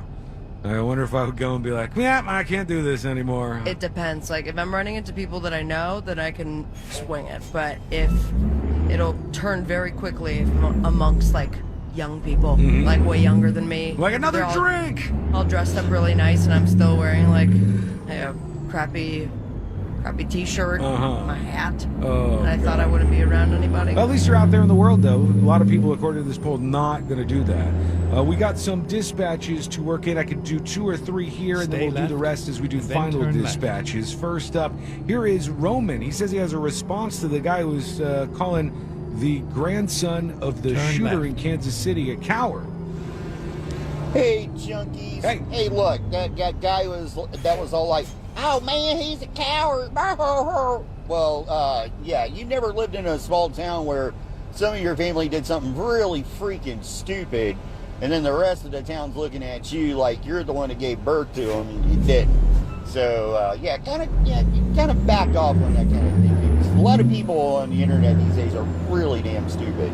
It's just people in general. Now I want to know which member of Roman's family did something stupid. Yeah, what happened here, buddy? Part 2, Roman. What gave you that scarlet letter? Here's I'm not a hippie with the dispatch. Hey, y'all. Hey. It's 2:23 in the afternoon. All day. And I'm lit. Oh, God. Here Just it left goes. downtown Sanford. The Monsters in the Morning had a 420 show. And I'm feeling pretty good right now. This is right about the Let's time get for it that. home. I'm going to take a nap, get something to eat, and then we'll be right back at it downtown Sanford tonight. So He's going for it, man. Thank you. I'm not a hippie. You heard it. Drinks on him. Were you saying that to the entire listening Everybody. audience? Anybody who finds I'm not a hippie, the drinks are on him, he said. Hippie out of money. A man in San Francisco was the star of a viral video this week because this video shows him first shotgunning a beer and then backflipping into the water off Pier 39 in San Francisco. He then proceeded to get in a fight with several sea lions who were in the area. He was seen running at the sea lions, which scattered into the water. People on social media were obviously outraged by the behavior. Leave him alone. I think in San Francisco and on the West Coast in general, when you're in the Pacific Ocean areas, I think that to them, sea lions are like our manatees. I think that people are like, whoa, leave the sea lions alone. Like, people here will be like, leave the manatees alone. Don't screw with the manatees. And sea lions could also wreck you. They And are. I don't think manatees can do anything. Manatees are just big old bulky cows. That's what they call them, sea cows. Those sea lions, you get into it with one of them, they will. Those things are strong and they got like tusks on them or whatever. I don't know. They could get you, man. When we come back, final dispatches, stories that didn't make the cut, and today we're going to wrap everything up for a Thursday. It's all coming up next on the News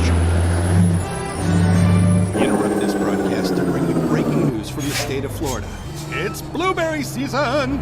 Fresh from Florida has the ripe, sweet blueberries you've been craving for cobblers, pancakes, and all your favorite homemade recipes. And best of all, buying fresh from Florida is a great way to support local farmers and jobs in our communities. You can find locally grown Florida blueberries in stores now. Just look for the sunny Fresh from Florida logo or ask for Fresh from Florida where you shop.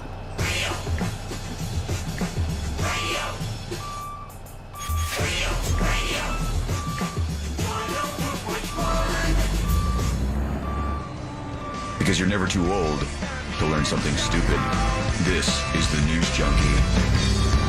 So I moved into New York 'cause I've got problems with my sleep.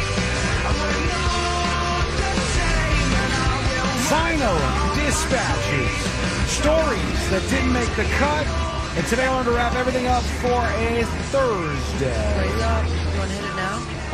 No. You do it. You go for it. It's not good for me. I just get slow and tired.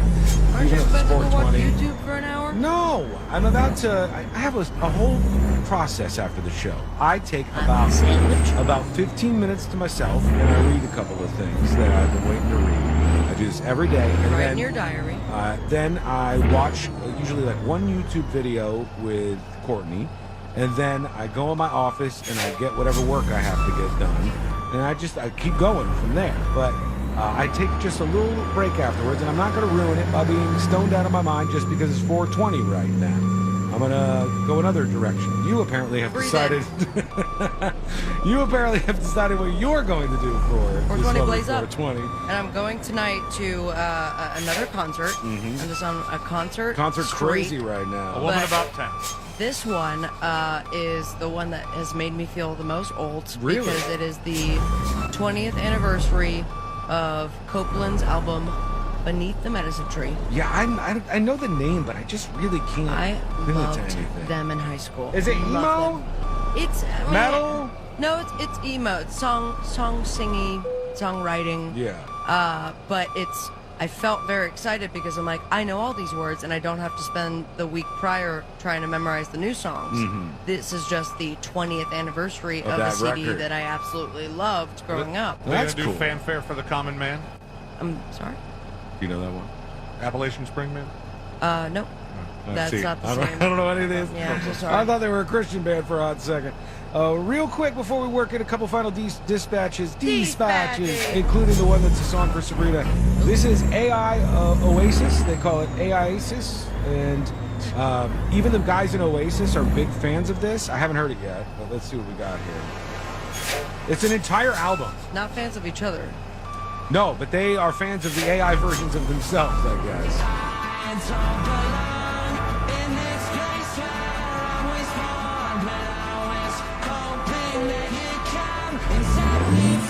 I mean, that does sound like an Oasis. With minus the effects, though, did it?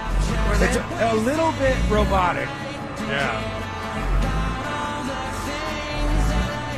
And is this one going to get takedown notices too? I don't know. I don't hate it. I mean, that's crazy. It's a 32-minute long thing. It's an album, an entire album from them. Speaking of being taken down, they took down the Drake song, but then that AI group posted 2 more of them. Oh, really? Yeah. So this is like a weird gray area we're in right now. Don't forget, make a move right now. Go to getskywall.com. Get the last of the shirts for this round. It's going to be sold out in just a bit here. This Week in Florida is the design, and it comes with a magnet for Game of Magnets and a sticker. You can get it in green, blue, or red, or pink, as the people who aren't colorblind call it.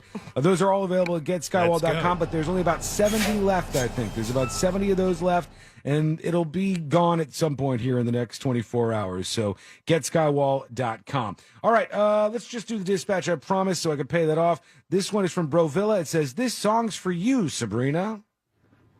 Yo, happy 420, yo. Only in America, bro. Dude, I mean, I'm taking my lunch break, and I kind of have to keep my head on a swivel where I am. And I think you might be doing it. I just watched the guy walk up and just take a dump along the side of somebody's house, bro. Okay, all right.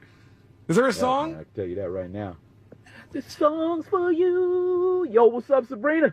Hey. Yo, hopefully you had fun last night. Yo, I got 4. Oh, we got to go. I'm sorry. I thought there was going to be more song to the song. Unfortunately. Thank you, Brovilla. All the stories made the cut today. How about that, friends? Let's get out of the way. Let's do Today I Learned. The following information may make you feel smarter, but will not actually increase your IQ. So don't get cocky. Now it's time for what we call Today I Learned. It is Today I Learned for Thursday, April 20th, 2023. Today I Learned sponsored by J. David Tax. All peace of mind is only a click or a phone call away. Today I Learned this guy right here. Afro Man. Afro Man is correct. You nailed it. There were a lot of different ways to go, but the Afro Man way is the way we went. Today I Learned Kevin Smith directed the music video for this song, Because I Got High by Afro Man, which he then did like a positive version of, and then now right back to the roots. This is the moneymaker. Thank you so much for hanging out with us today. We're back tomorrow, same time, same place. If you're in West Palm Beach, the Greek Zone is coming up next. If you're in Orlando, the Jim Colbert Show is on the way. It's all coming up next, right here on Real Radio. I know why. Why, man? Yeah, because I got high. Because I got high. Because I got high. La da da da da da da. I was gonna go to class before I got high. Come on, y'all. Check it out. I could have cheated and I could have passed, but I got high. We interrupt this broadcast to bring you breaking news from the state of Florida. It's blueberry season! Fresh from Florida has the ripe, sweet blueberries you've been craving for cobblers, pancakes, and all your favorite homemade recipes. And best of all, buying fresh from Florida is a great way to support local farmers and jobs in our communities. You can find locally grown Florida blueberries in stores now. Just look for the sunny Fresh from Florida logo or ask for Fresh from Florida where you shop. GetSkywall.com. Get one of those in 3 different colors. The This Week in Florida shirt comes with a sticker and a magnet, and it's ready for you right now at GetSkywall.com, but not for much longer. When we return, a teacher does something in the classroom, but were they wrong to do so? We'll talk about that. It's coming up next on the News Junkie. We interrupt this broadcast to bring you breaking news from the state of Florida. It's blueberry season! Fresh from Florida has the ripe, sweet blueberries you've been craving for cobblers, pancakes, and all your favorite homemade recipes. And best of all, buying fresh from Florida is a great way to support local farmers and jobs in our communities. You can find locally grown Florida blueberries in stores now. Just look for the sunny Fresh from Florida logo or ask for Fresh from Florida where you shop.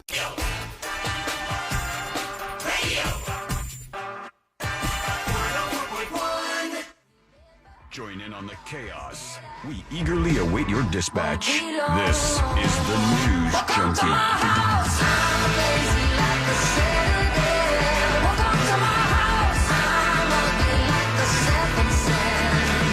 Over to you. Your dispatch is on the way. You're going to join us on the show, and you're not going to be nervous about it. Nope. Go to thenewsjunkie.com or send one through the News Junkie app right now. I've talked about this many times on the show, and this one has people talking as well. This is a very similar situation to what we've seen, unfortunately, before. But out today, there's a video, and it's a substitute teacher. It's always a substitute teacher. And a student gets up in the face of the substitute teacher and punches the substitute teacher in the damn classroom. And they're screaming at each other. It was all about taking away the cell phone from this teenager. And the teenager hit the teacher, and the teacher said, "You know what? I'm gonna fight back. I'm not just gonna sit here." And people were arguing whether or not this is something that the teacher should have done. People always want the teacher to take the high ground. It's like, oh, this teenager is younger than you. Yeah, and you're supposed to get your ass beat. Yeah, you're supposed to just sit there quietly and take it. And let's watch some of this. I'm going to make sure this is muted because there are a lot of curse words, and you can see them in the classroom. The teacher is talking with the student who's very pissed off that her cell phone has been taken. And the teacher is like right up at the student's desk and pushing up against the teacher's body. God, the student is so much bigger. No, oh, wait. That's the teacher. Oh, that's the teacher. That's the Okay. teacher over there. The student is like trying to get the phone from the substitute teacher's hand, and she hit her. Oh, that was a good block. Oh, okay. And then the teacher So we're both fighting. takes her to the ground. All right. And starts hitting back. And now we're into full on like hair pulling and all kinds of stuff. And the teacher's just slugging her in this classroom. While the student just films. Yeah. Man, she got. No one's trying to break Now, it up. my favorite part is the student is now out of his seat and like getting closer to film the teacher fighting. Well, I mean, you can't just sit there and get a terrible shot. And they walked up to them and they're watching as the teacher fights back. Did they? And yep, they are blurring out the teacher. Yep, because some of the teacher's backside is hanging out in this photo as they're rolling around on the ground fighting each other. Can I just say, the student was outsized and should not have fought that fight. That was a fight. bad. Yeah. You got to know when things are going on. You got to look the person up and down and go, "This is a bad idea." Yeah, she had at least 1.5 feet on her. She's way bigger. You get the cell phone after school's out, right? Yeah, usually I think they do. This is a overwhelming behavior that you see with a lot of teenagers now. This is a newer thing. It has not existed forever, and it rests almost solely at the feet of parents who do not fault their kids for anything. This is a thing that comes up over and over again. When this girl, when her parents said, "Oh, she attacked my angel daughter," and Is that what they said? Then that's what happens every time. This is what happens every time in these scenarios. I would love to have a refreshing response and have the parents go, "Well, what did you expect was going to happen? You punched your teacher." It needs to be this like reverence and respect for a teacher, so that at the very least you don't punch them. Or maybe her home situation is way different. Yeah, but that doesn't excuse her hitting anybody. No, no excuse, but just maybe some reason behind the actions. I'm always looking at these things and going, there's one thing that sticks out to me. Did the teacher do just what they needed to do and not anymore? And like, say the teacher punches the student back and knocks the student out and then starts dropping bows on this. You're like, okay, you've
like subdued the situation. Once you've done that, you're fine. And I don't blame you. You're not just going to sit there and take a punch to the face from these people. This is from Rocky Mountain High, North Carolina. And they said after landing a few blows, the teacher can be heard calling for help, saying, "Somebody get a teacher," which is odd, while the rest of the class looks on in amazement. Police in Nash County Public Schools learned there was an altercation between a juvenile student and a substitute teacher over the confiscation of a cell phone. The fight occurred between the end of first period and the start of Connections intervention period? I have not heard of that before. Only if it was during the intervention period. Connections intervention period. The teacher, identified by police as Xaviera Steele, has been with the school system for a year. Here's what the school policy states. This is kind of interesting. If an employee is attacked by a student, the employee has the right to reasonably restrain the student and defend themselves to the point they are free of the threat or attack. I mean, based on the still that we're looking at right now, this seems like a restraining position. Yeah, she's on top of her and like holding her down until she could get somebody else to assist her with the situation. So maybe if that happens more, and some of these students see that the teacher's going to fight back, maybe we can get a hold of this a little bit. But it's a tough time to be in the damn classroom. And isn't it kind of weird that she got in trouble for her cell phone and got the cell phone taken away by the teacher, and the other student is filming on a cell phone a little odd. in the same classroom, and you go, hey, I think they all might have one of these things. I wonder, like, I mean, I think later on there'll be more inexpensive solutions, but to have a device that just takes out the ability to use the cell phone. Like a jammer? Yeah, like a Faraday cage, is that what they call it? Yeah, those are highly illegal. You can block all like electronic transmission in the area. Anything that interferes with the FFC ability to broadcast and or remit or transmit, it's not allowed. Yeah, there was always pretty allegations. much like the two biggest rules the FCC prints on the back of every I'm sorry television. I suggested it. No, because I was thinking about that too. Well, but it's interesting because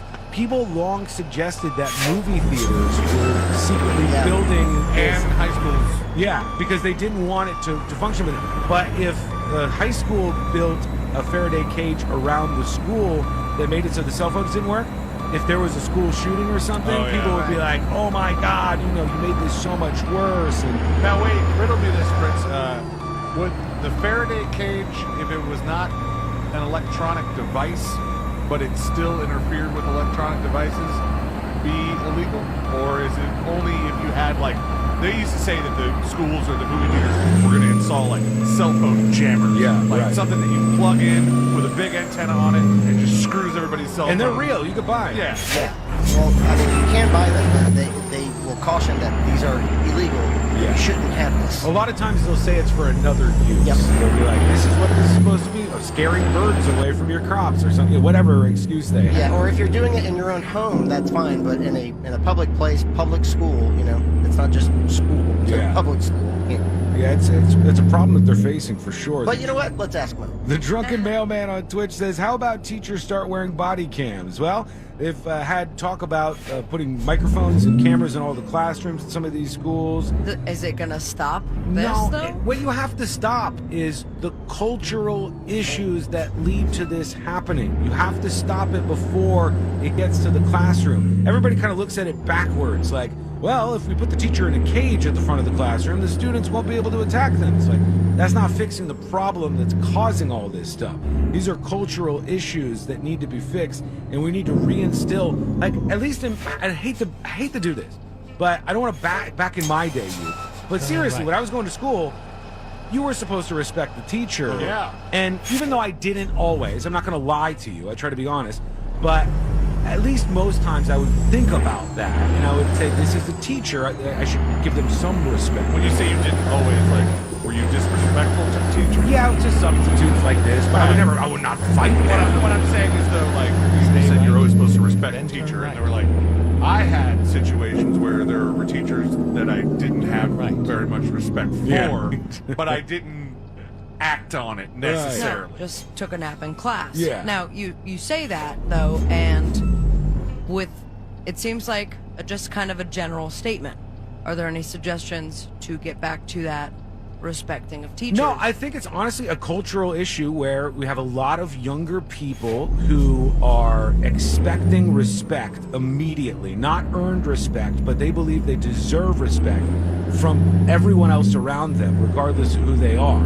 So you have to shift that culture. You have to start teaching people to respect other people. You have to have parents who are held accountable when their kids do bad stuff so that they don't always just defend them and say, my child is a great kid and the teacher is terrible. And where does the accountability lie? Like with the parents. Like, no, I'm saying, like, what does that mean, holding them accountable? Fining them? Sending them to jail? If there was a problem big enough, like with this 6-year-old, I think he was, who brought the gun in and shot his teacher, that the parents ended up getting charged there, and I think that's right. What about that young woman's parents? You don't have enough here to work off of. If it was a repeat problem, I would suggest that you just expel the person. That's what they're so scared of doing. Yeah, but you can't charge that young woman's parents just for her fighting the teacher. In this case, you would punish the young girl first by expelling her, or if you're fighting a teacher, you should be expelled. You should be immediately removed from the school. And they do this stuff where they like patty cake around the punishments now. It's really hard to find stories with that, like that word expel anymore. Yeah, nobody really wants to have the school that expelled the most people, or that had the most detentions, or what. They don't want to do that, and so they just keep the kids in the classroom. It's just, there has to be a cultural shift that happens here, and unless you shift the culture, you're going to continue to have this problem. That's not easy to do. Sorry. I also see a lot of parents who have no discipline at all when their children are just talking back, openly defiant. They just are like, please don't do that. Right. Like, they're obviously not getting a message through, so maybe switch up the game. And some of them scared of their own kids. I've heard from a lot of parents who have told me that. Well, one thing you can notice this in, and this is another example of the cultural shift that I think needs to happen, is if you go to Little League games and like kids sports and stuff now, there are parents who will be vocal and be like fighting and be like trash talking the other team. And it's just not the way that it used to be. It used to be that you sat there, you rooted for your own kid or whatever, but you were respectful of other people around you. Why those dominoes fell that way, I don't know. I think it's a new generation of parents who have been far too lenient on their kids and who just think that they're right in all these scenarios. And until we fix that, we're screwed. But that's going to take decades to fix if they can do it at all.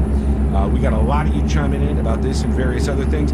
That dude in Missouri, where the young black male rang his doorbell, and Ralph Yarl, after he rang the doorbell, got shot by this dude Andrew Lester, a 70-something or 80-something-year-old guy.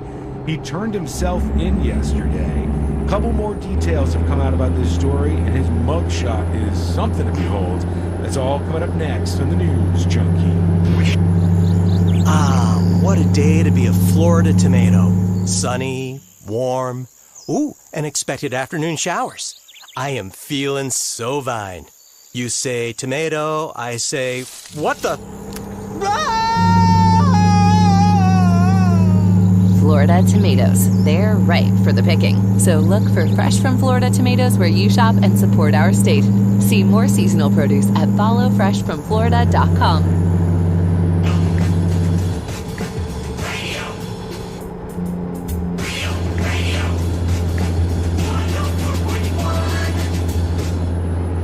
Because the newspapers don't come with cliff notes or potentially offensive accents. This is the News Junkie.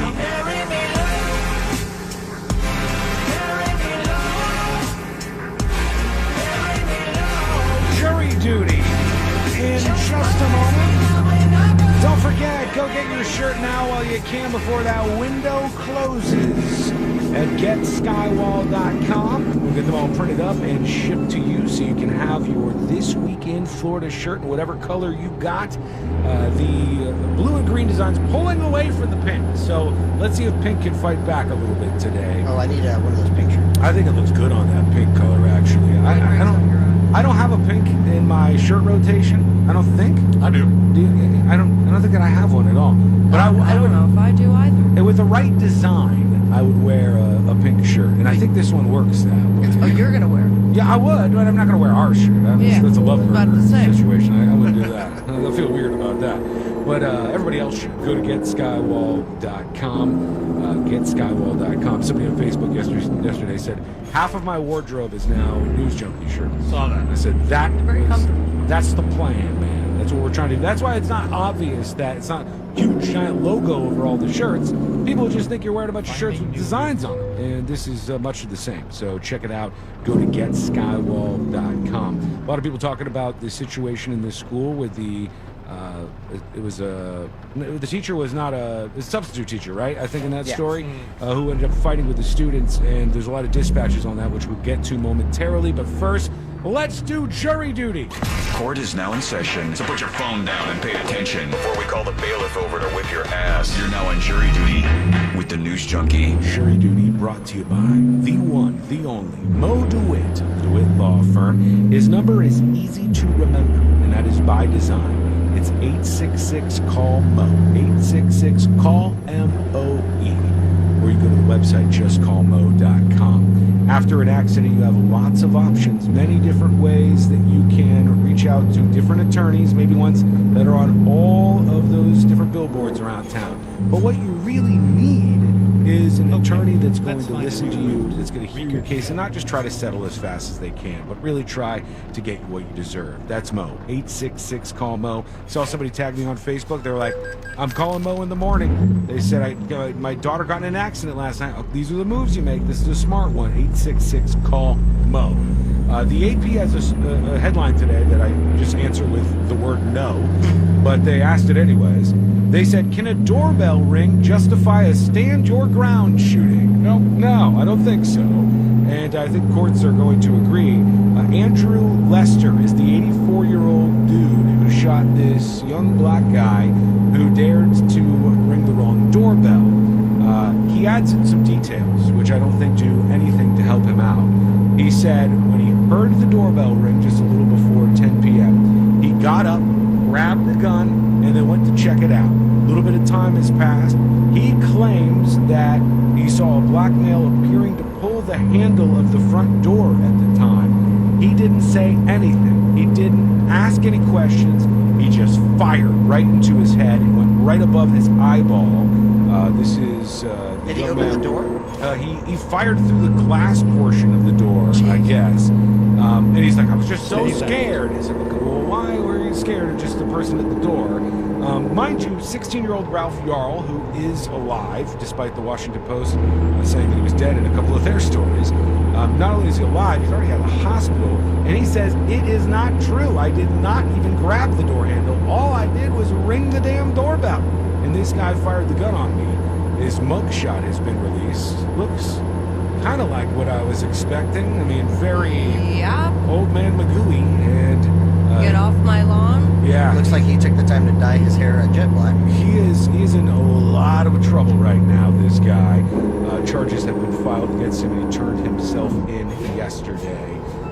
I don't know what's happening with the other one. I think that person's been charged too, where the woman pulled up in the wrong driveway. Oh my God! Guy just opens fire on her. I heard that person is not showing any remorse. It's so insane. Like, you have this in front of your face and go, well, they came into my driveway. This is not the way it works.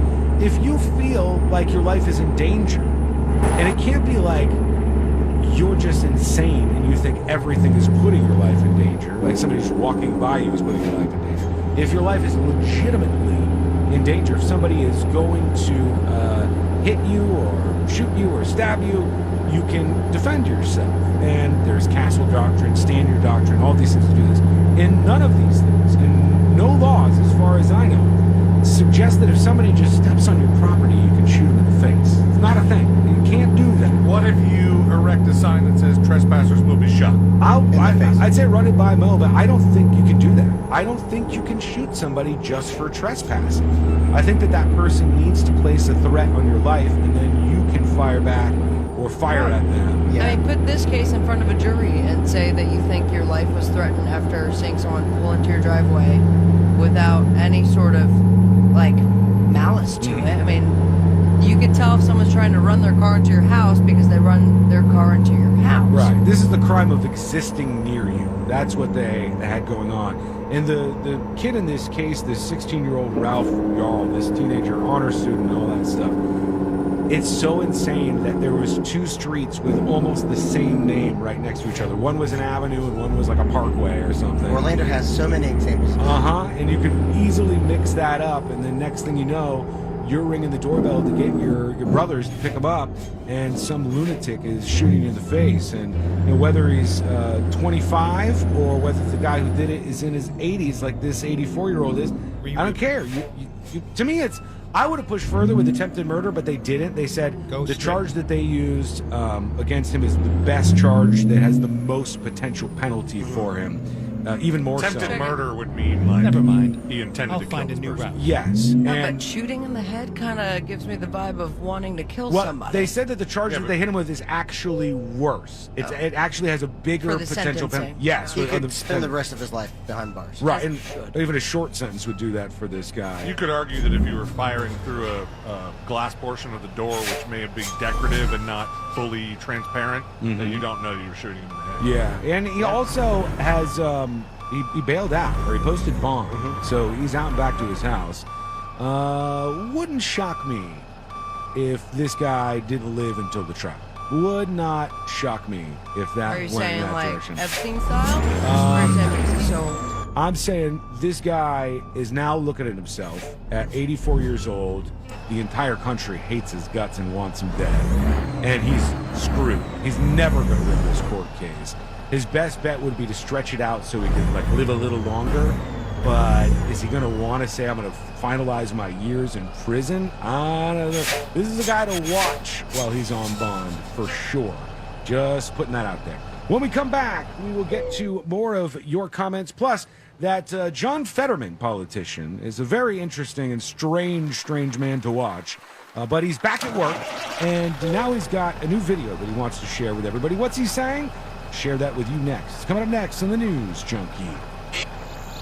Ah, what a day to be a Florida tomato. Sunny, warm, and expected afternoon showers. I am feeling so fine. You say tomato, I say, what the? Florida tomatoes. They're ripe for the picking. So look for fresh from Florida tomatoes where you shop and support our state. See more seasonal produce at followfreshfromflorida.com.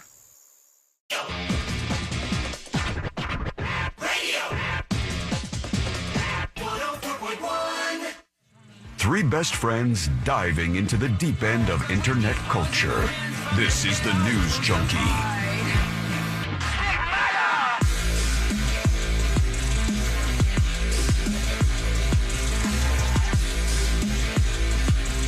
Well, it was only a matter of time. We have our first polling data, as to the most important issue in the United States of America, and that is, Love is Blind reunion. People agree or do they not agree with Bud Light and the transgender ad that they did? So they asked on Rasmussen Reports, which is one of the big polling outlets out there. They asked people about this, and it seems like the poll was worded fairly. It says, Anheuser-Busch has used transgender model Dylan Mulvaney to promote its Bud Light brand of beer. Does this make you more likely or less likely to purchase Bud Light beer? Of all people, 40% said it made them less likely to purchase Bud Light beer. 4% fence sitters. They are just not sure, and they do not want to weigh in on this fact. And 37% says no difference. It doesn't change my mind about purchasing Bud Light or not purchasing Bud Light. And 19% of the full poll said that it made them more likely to purchase Bud Light beer. What was the data, the range? Who'd they ask? This is all kinds of ages. There was 1,000 people, I think, that they asked of all various ages. Ooh, they actually ordered. 1,000 seems so They low. asked 1,041. Yeah, well, look at that. Perfectly on the number. That's usually what you get for a sample size for a poll like this. If it's about 1,000, they have a margin of error. And on this one, it's plus or minus 3% either way. And they said overall, 40% of people said they're less likely to purchase Bud Light beer. And I saw that they were kind of framing this. Here's one of the headlines. It says, Rasmussen poll finds majority of Americans support boycott of Bud Light over transgender promotion. The question doesn't ask that necessarily. Actually, the question just doesn't ask that, number one. And number two, if 40% of people are saying that they're less likely to purchase it, if you add up the people who say it makes no difference to me or that it makes me more likely, that's actually the majority. Right. That would be more than the 40% who says less likely. But if you got 40% of people saying your ad campaign is making them less likely to purchase your beer, that's not a good sign for you.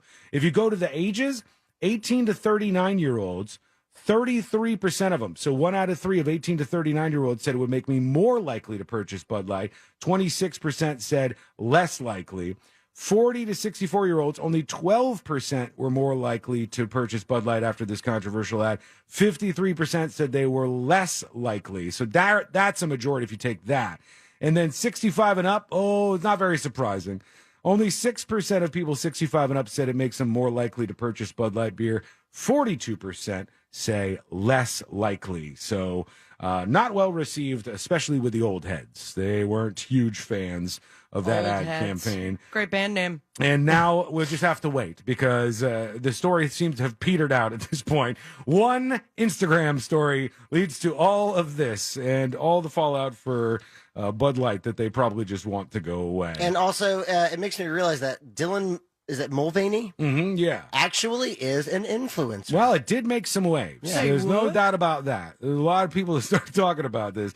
This is like, it's the issue of the day in terms of people on edge about this stuff. Anything that gets into transgender territory is like that. There was a debate last night at Pitt. Like Pittsburgh University, and there were two people arguing. One side was arguing like in favor of trans issues, and the other one was the exact opposite. It was somebody who like is anti-trans, and the school was in chaos as a result of these two people just going there to debate.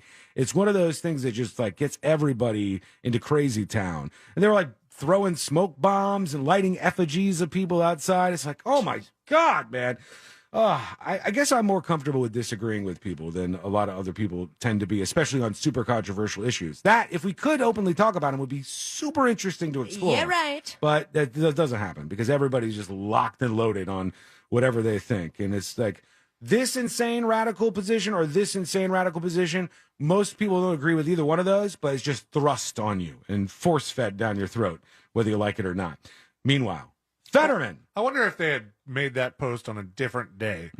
Would the right person not have seen it? Well, and it would have just. It was nobody actually would have even known. Transgender Remembrance Day or something like that. It was like a day to highlight transgender people. So for them, they thought, well, if we're going to get away with it, we can do it now. And people just, I think it's this Dylan Mulvaney people that triggers people, person that triggers people. They were upset when Dylan Mulvaney went to the White House. And all the other stuff that's been going on. I don't know why. Handsome person, too. I don't know anything about the politics of Dylan Mulvaney. I don't know anything about this. I don't really not care. Very political, honestly. Yeah.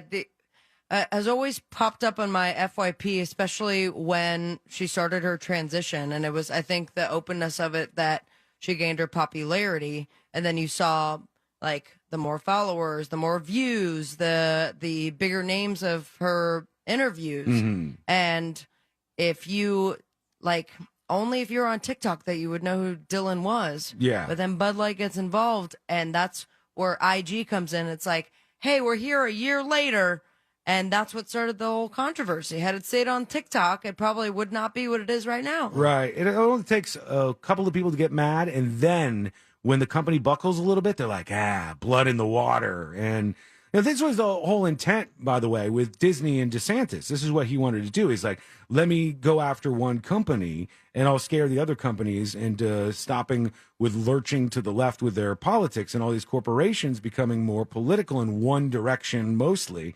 And he thought he would teach a lesson there, and then that would stop things.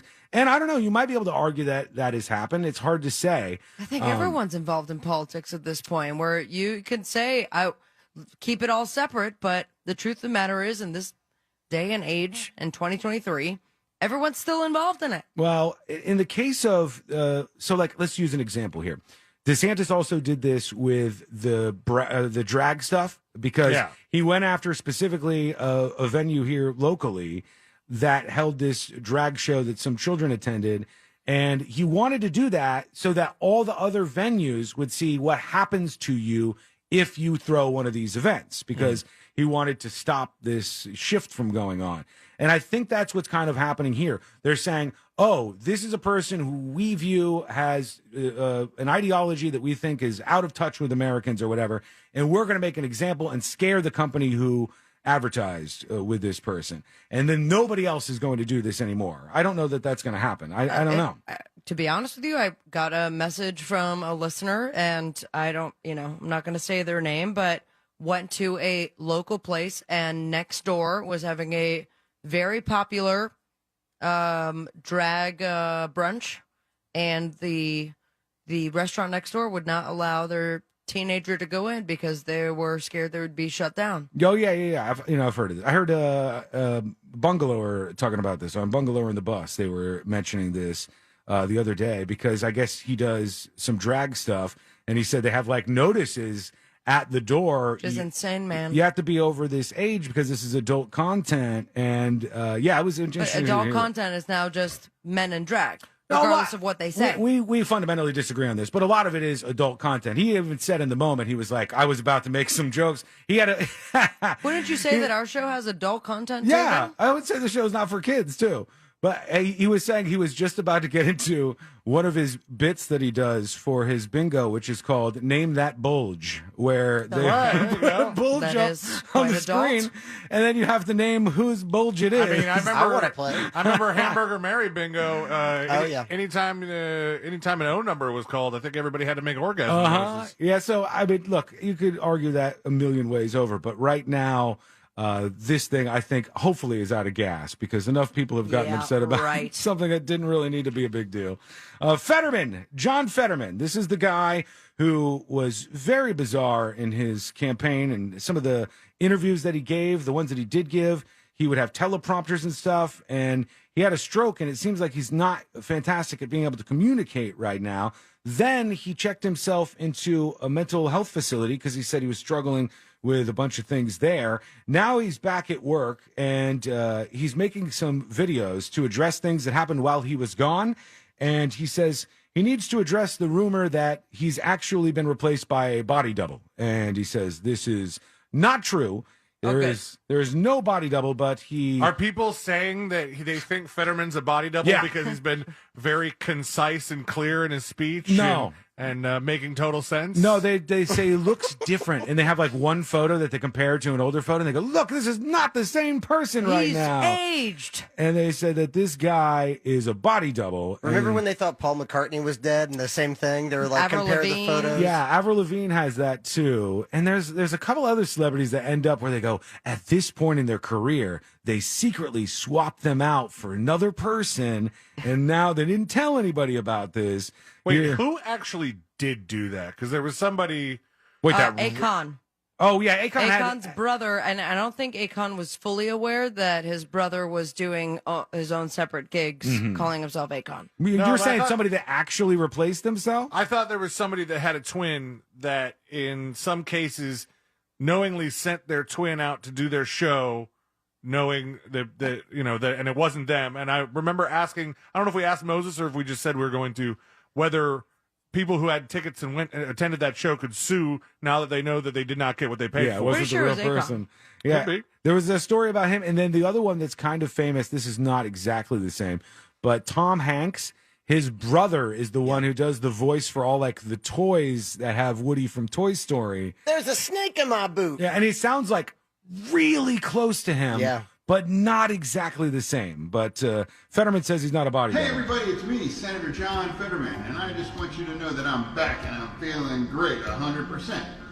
And two thumbs up. Time during the hospital, his outfits. The fringies. He wears this stuff to the Capitol. The fringies? He wears like loungewear. He's rocking basketball shorts and a hoodie. Let's go. He's got a hoodie on and like shorts down to his knees. That's my hangover outfit. And yes, Elaine, you are correct. He did just say the people on the fringies. The fringies. Out there on the fringies. During my time during the hospital, the fringies really came up with a conspiracy that I have a body double.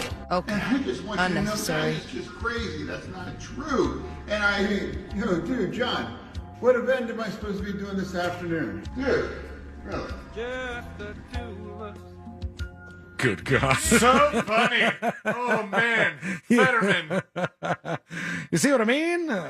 He said, Fringies. Thought it was time to address the rumor. I do not have a body double. And he posted that on his Twitter account, I believe, yesterday.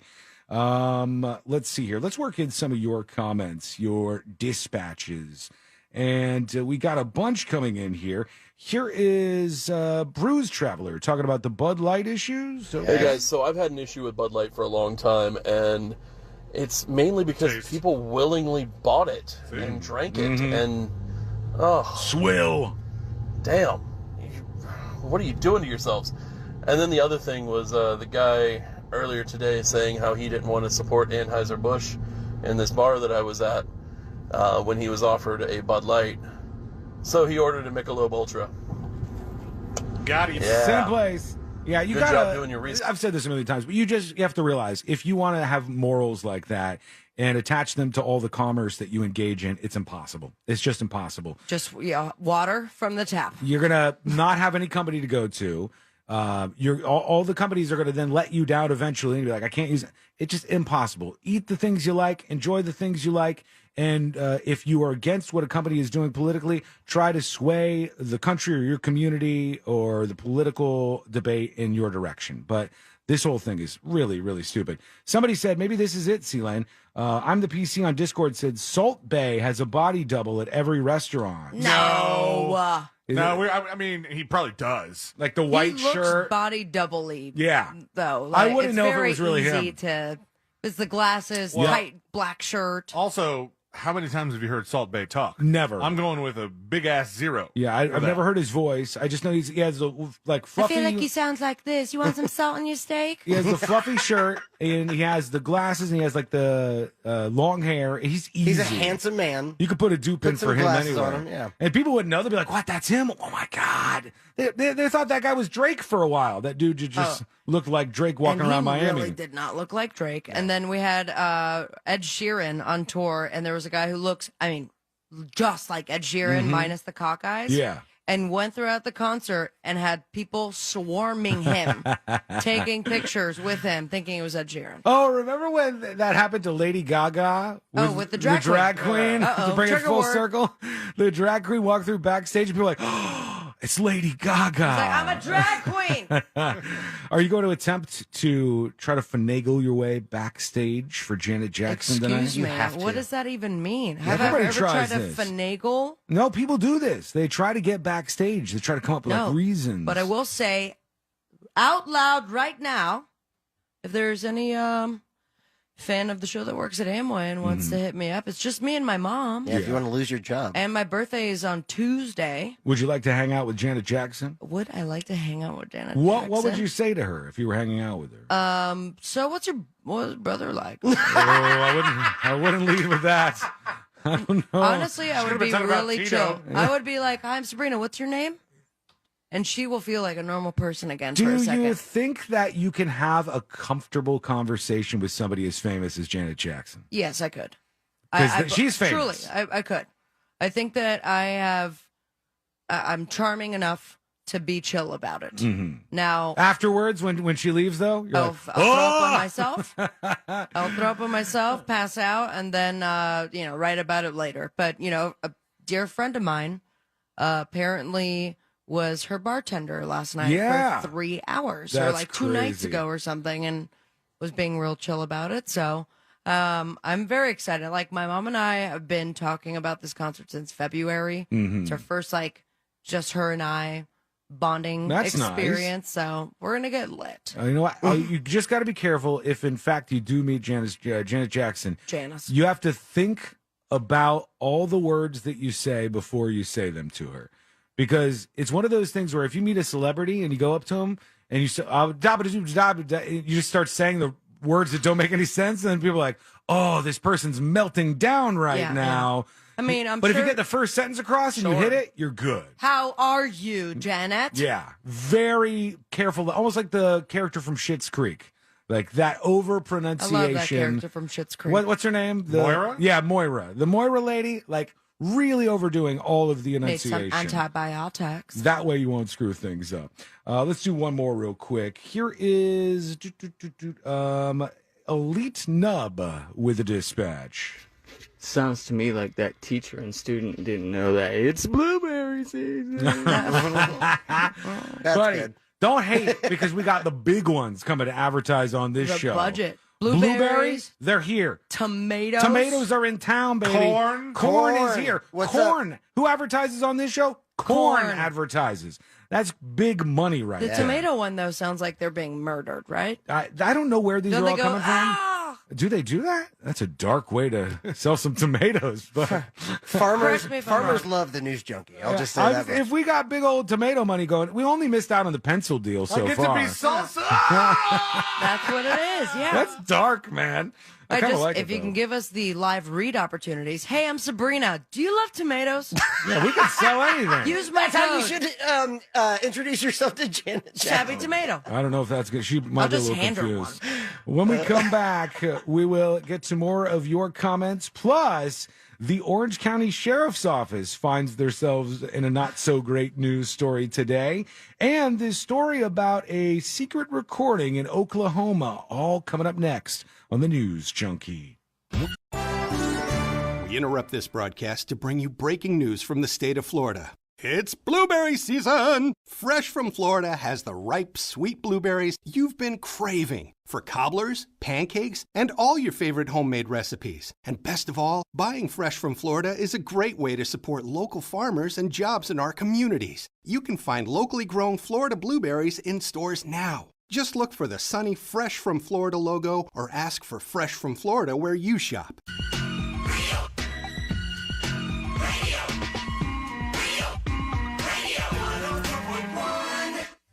The show that takes you from Skywall summer to Jack Rocket fall, whatever that means. This is the News Junkie.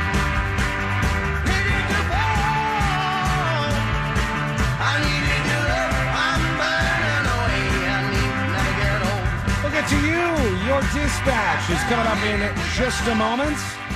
After the show today, I'm going over to the Orange County Sheriff's Office, and I got to give a statement on that whole I thing thought I you were talked going to about. meet him somewhere. I was going to. They didn't want that for some reason because they got this big giant video file that they want to go through from the security cameras, which is good for me because if they've got even better footage than I had, is only going to show that everything I said is what happened that night. And I was at so many turns, I was like, maybe I just won't do this. I mean, just like let it fade away and let it go. But I don't know. It just feels like I should just wrap it up the right way. Put a bow on it. Yeah, and so I guess they're investigating these sheriff's officers for more than just certainly what I have said here, because Click Orlando has a piece today, Channel 6, and it says the Orange County Sheriff's Office confirms to News 6 they're investigating one of their own following the capture of the 19-year-old murder suspect in Pine Hills in February. They obtained unredacted body camera video that shows part of the law enforcement response to the neighborhood where Keith Moses was arrested in February. Following the shootings that killed 3 people and injured 2 others in the area of Hialeah Street. And mind you, on this video, you see the guy return to the scene, the guy who they were looking for, who had shot the place up earlier, and he's just wandering around. Oh yeah, that You was see him on the body camera. That was the guy that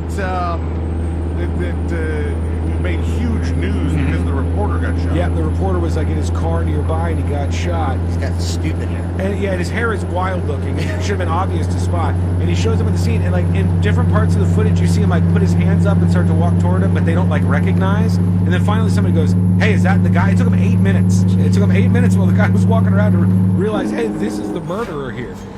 In one of the clips showing the moments after his capture, a first responder can be heard saying, "That little girl, man, if she doesn't make it, the other guy's with the news people." A deputy for the Orange County Sheriff's Office is then heard responding, "They should just let us take him out back and kill him." And you can hear him clear as day on this audio. "They should just let us take him out back and kill him." And now the recorded remark is what the Orange County Sheriff's Office has take a closer look at the events that happened that day. News 6 wanted the deputy's name and wanted more information, but they have not been forthcoming about that, at least as of the time that I got this story. Surprises me 0.0%. If the giant portion of guys who identified themselves as cops and were Orange County Sheriff's officers in the bar when I was there that night. I don't think you can just identify as a cop. They said, I'm a cop, we're all cops. So that's identifying as a cop, to me at least. Not in the gender way, but certainly in the occupational way. And when I saw them that night, and the way that they were to me and to Courtney and to other people who were at that bar, I said, this is not just one guy. This is a bunch of people who act in exactly the way that people who don't like cops think all cops act. And you don't want that out there. You've got to fight back against that image. You want the positive image of a police officer as somebody you can trust and a role model, not somebody who thinks they themselves are above the law. Now, I am not stupid, despite what you might believe. I don't think that this is going to end up with any of these cops getting fired. I don't even think what he said on the body cam will get him fired. Hell, I think if they fired him, they would just have the sheriff's union or whatever reinstate them back to the jobs, because that's how this stuff goes. And round we go with all of the bad apples and bad cops that are out there. I just think for myself, I was like, I know how this could go. This is the truth here. When they were started texting me and asking me to come out to give a statement, a lot of people were warning me and saying, like, I've dealt with this before. They're going to try to screw with you. They're going to try to make you look bad. And I'm like, I'm comfortable talking with people like this. I'll be okay. But I thought, if they're doing an internal investigation and a lot of the other people who were treated like this don't want to say anything for obvious reasons, and I don't say anything, they will simply say we investigated ourselves and we didn't do anything wrong. And then that's that. So at the very least, if it takes 30 minutes of my time to go there and, you know, be sworn in and tell them what the hell actually happened and answer any questions, so be it. All You're do gonna it. be sworn in. I guess Stay so. left. I guess they You have have an attorney? No. I mean, I talked to Mo about it, so we've gone over things together. He told me, you know, what to do, what not to do. But yeah, I mean, I just have to tell the story. Like, everything that I said is exactly what happened. So What did he say not to do? I'm not telling you. Come on. I'm not gonna talk about that here. So we'll see what happens. I'll let everybody know. I'm gonna ask him if I can record it. I don't know. It's gonna be super awkward, but I'll say, like, you know, because they're gonna tell me, hey, we're recording this. And I'll be like, I don't see why if they're allowed to, that you should be able to as well. We'll see. that's a power move. No, I don't know if he's going to say yes, but I'm certainly going to ask. And another story, this one is insane. Another sheriff's office, this time in Oklahoma. This sheriff's office, there was a couple of people who were involved in this situation. Now, what happened here was Sheriff Kevin Clardy, who's the sheriff in the area, was with a couple of politicians. Oklahoma's GOP Governor Kevin Stitt and State Rep Eddie Dempsey have called for Clardy to resign, and he was talking with a few other people. Now, there was a journalist who was at this public forum. When the public forum ended, the journalist said, I felt like they were still doing public business, but they just wanted everybody to go, so I left a recording device out.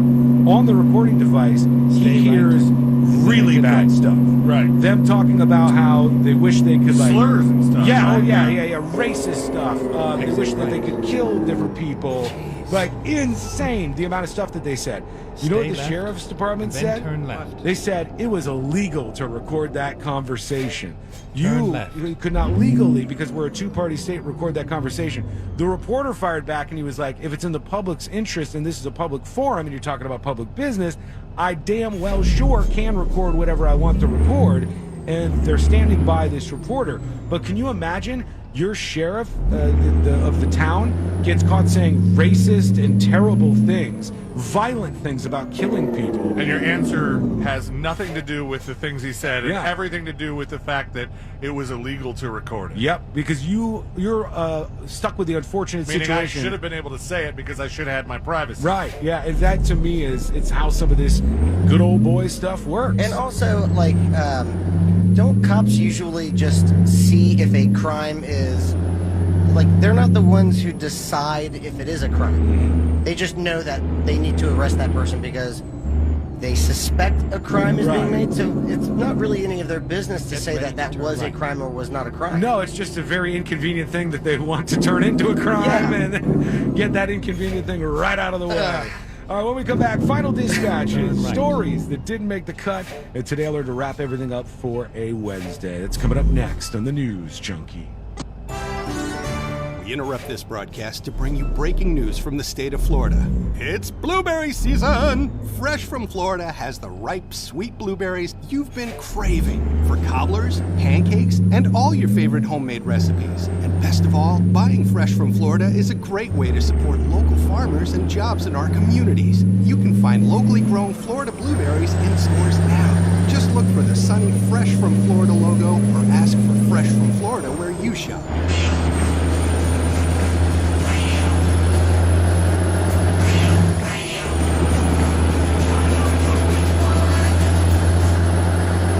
If you ever need to talk, he'll pretend to listen. You're listening to the News Junkie.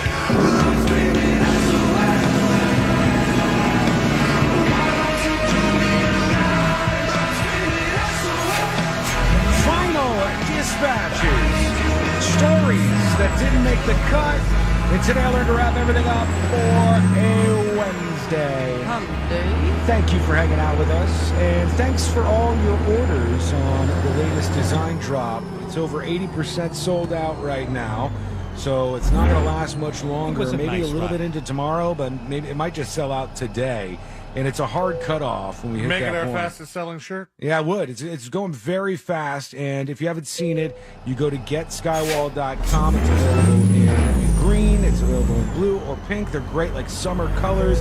The design is super cool, and I think you're going to like it. But you better act now if you want to get one. Otherwise, you're going to be on the losing end of this, because once they're done, they are done, and you shall never see one again, probably.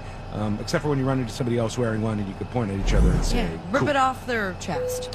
That's probably a bad idea. Don't condone Yeah, that. Might be getting in trouble. We got enough risky things going on just with them playing Game of Magnets with the magnet that they're going to get.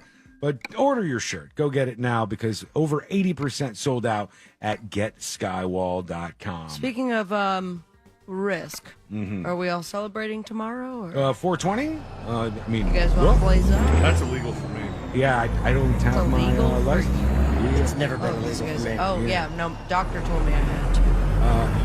You do as you please. I mean, if you're... Are you guys going to make it weird? You might make it weird. Definitely will make it weird. I make it weird without being high. It's 420. I don't mind. It'd be fun. If you're gonna do it, you should go all the way, though. What does that mean? Bring Get a high bong? and eat Yeah, edibles. like. Do you have a I- gigantic bong? I don't know. Like a comically large one? I could buy one. You might see like a frat house. Do you have or- one of those that's Like we hear it Yeah, every like time. this gurgling. All bubbles. It's like a I could. like one I of could those. buy one. I used to think was hilarious. The gas mask. Oh my gosh. that just Have you is ever tried attached. that before? No. It hurts your eyes. In high school, someone brought it to a party, and it was the most intense thing that I have ever experienced in my life. It's too much. It goes into your eyes Yeah. and your nose and your pores and your mouth. I saw a video of a guy who had set up this thing. It was like a giant tube, and then it was a bong itself. Like it was a huge bong that was like 6-7 feet high.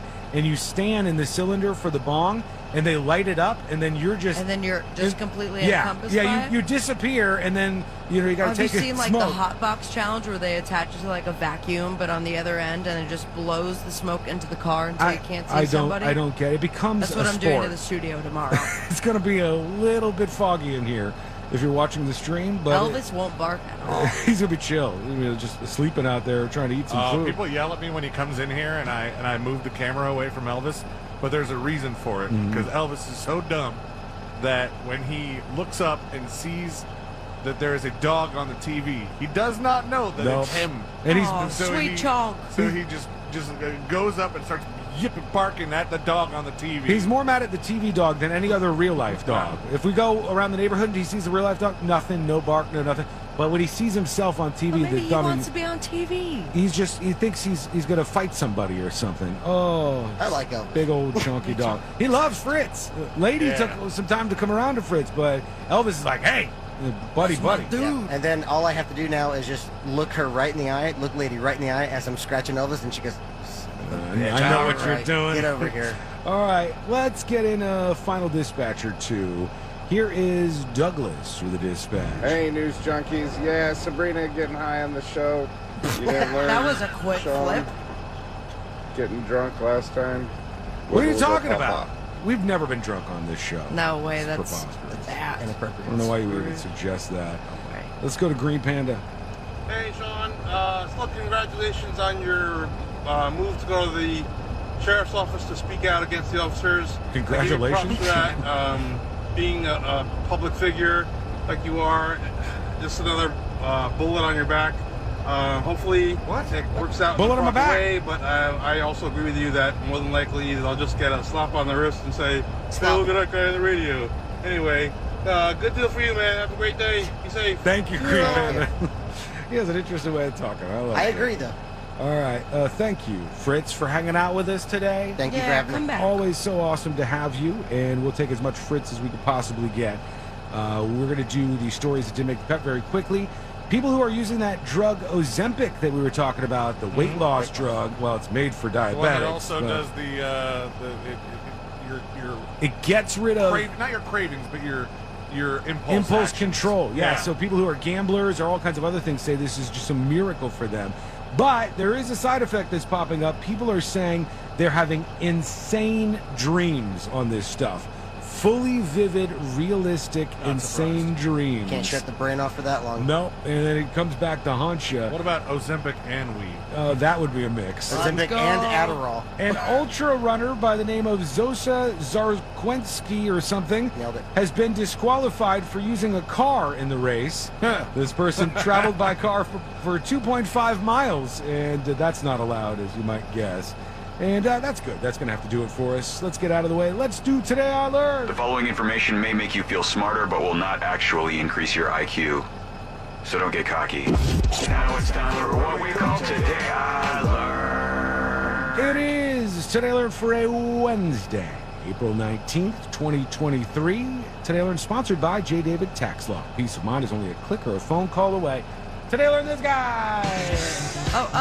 Oh my Rod God. Stewart. Rod Stewart is correct. Rod Stewart confessed in his autobiography that he plagiarized part of the beat from this song right here from a Brazilian singer named Jorge Ben. He said it was unconscious plagiarism, but he admitted it right in the book. And hopefully that person is getting some monies as a result of that. Probably not. Today I Learned the film Kangaroo Jack back in 2003. Originally, it was incredibly violent. There was a lot of cursing, and there were sex scenes throughout the movie. But producers were unsatisfied with the rough cut, and they turned it into a family animal comedy after positive response to the kangaroo in test screens.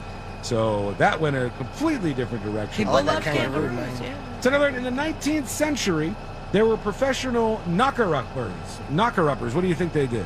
They gave made babies. people pregnant. They woke people up. They woke people up, that's right, Fritz. They would hit your window with a stick to get you out of bed, not what it sounds like.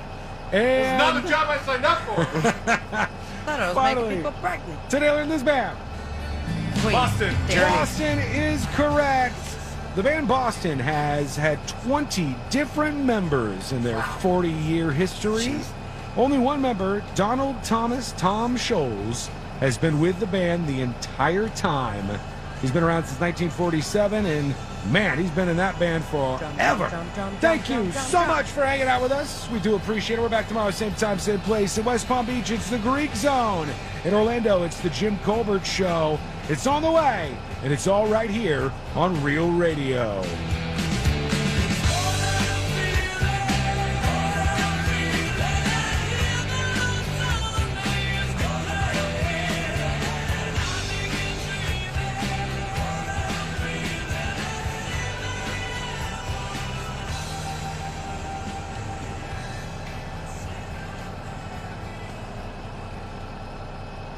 And now, a couple of corny facts. Number 1, there are about 800 kernels in each ear of corn.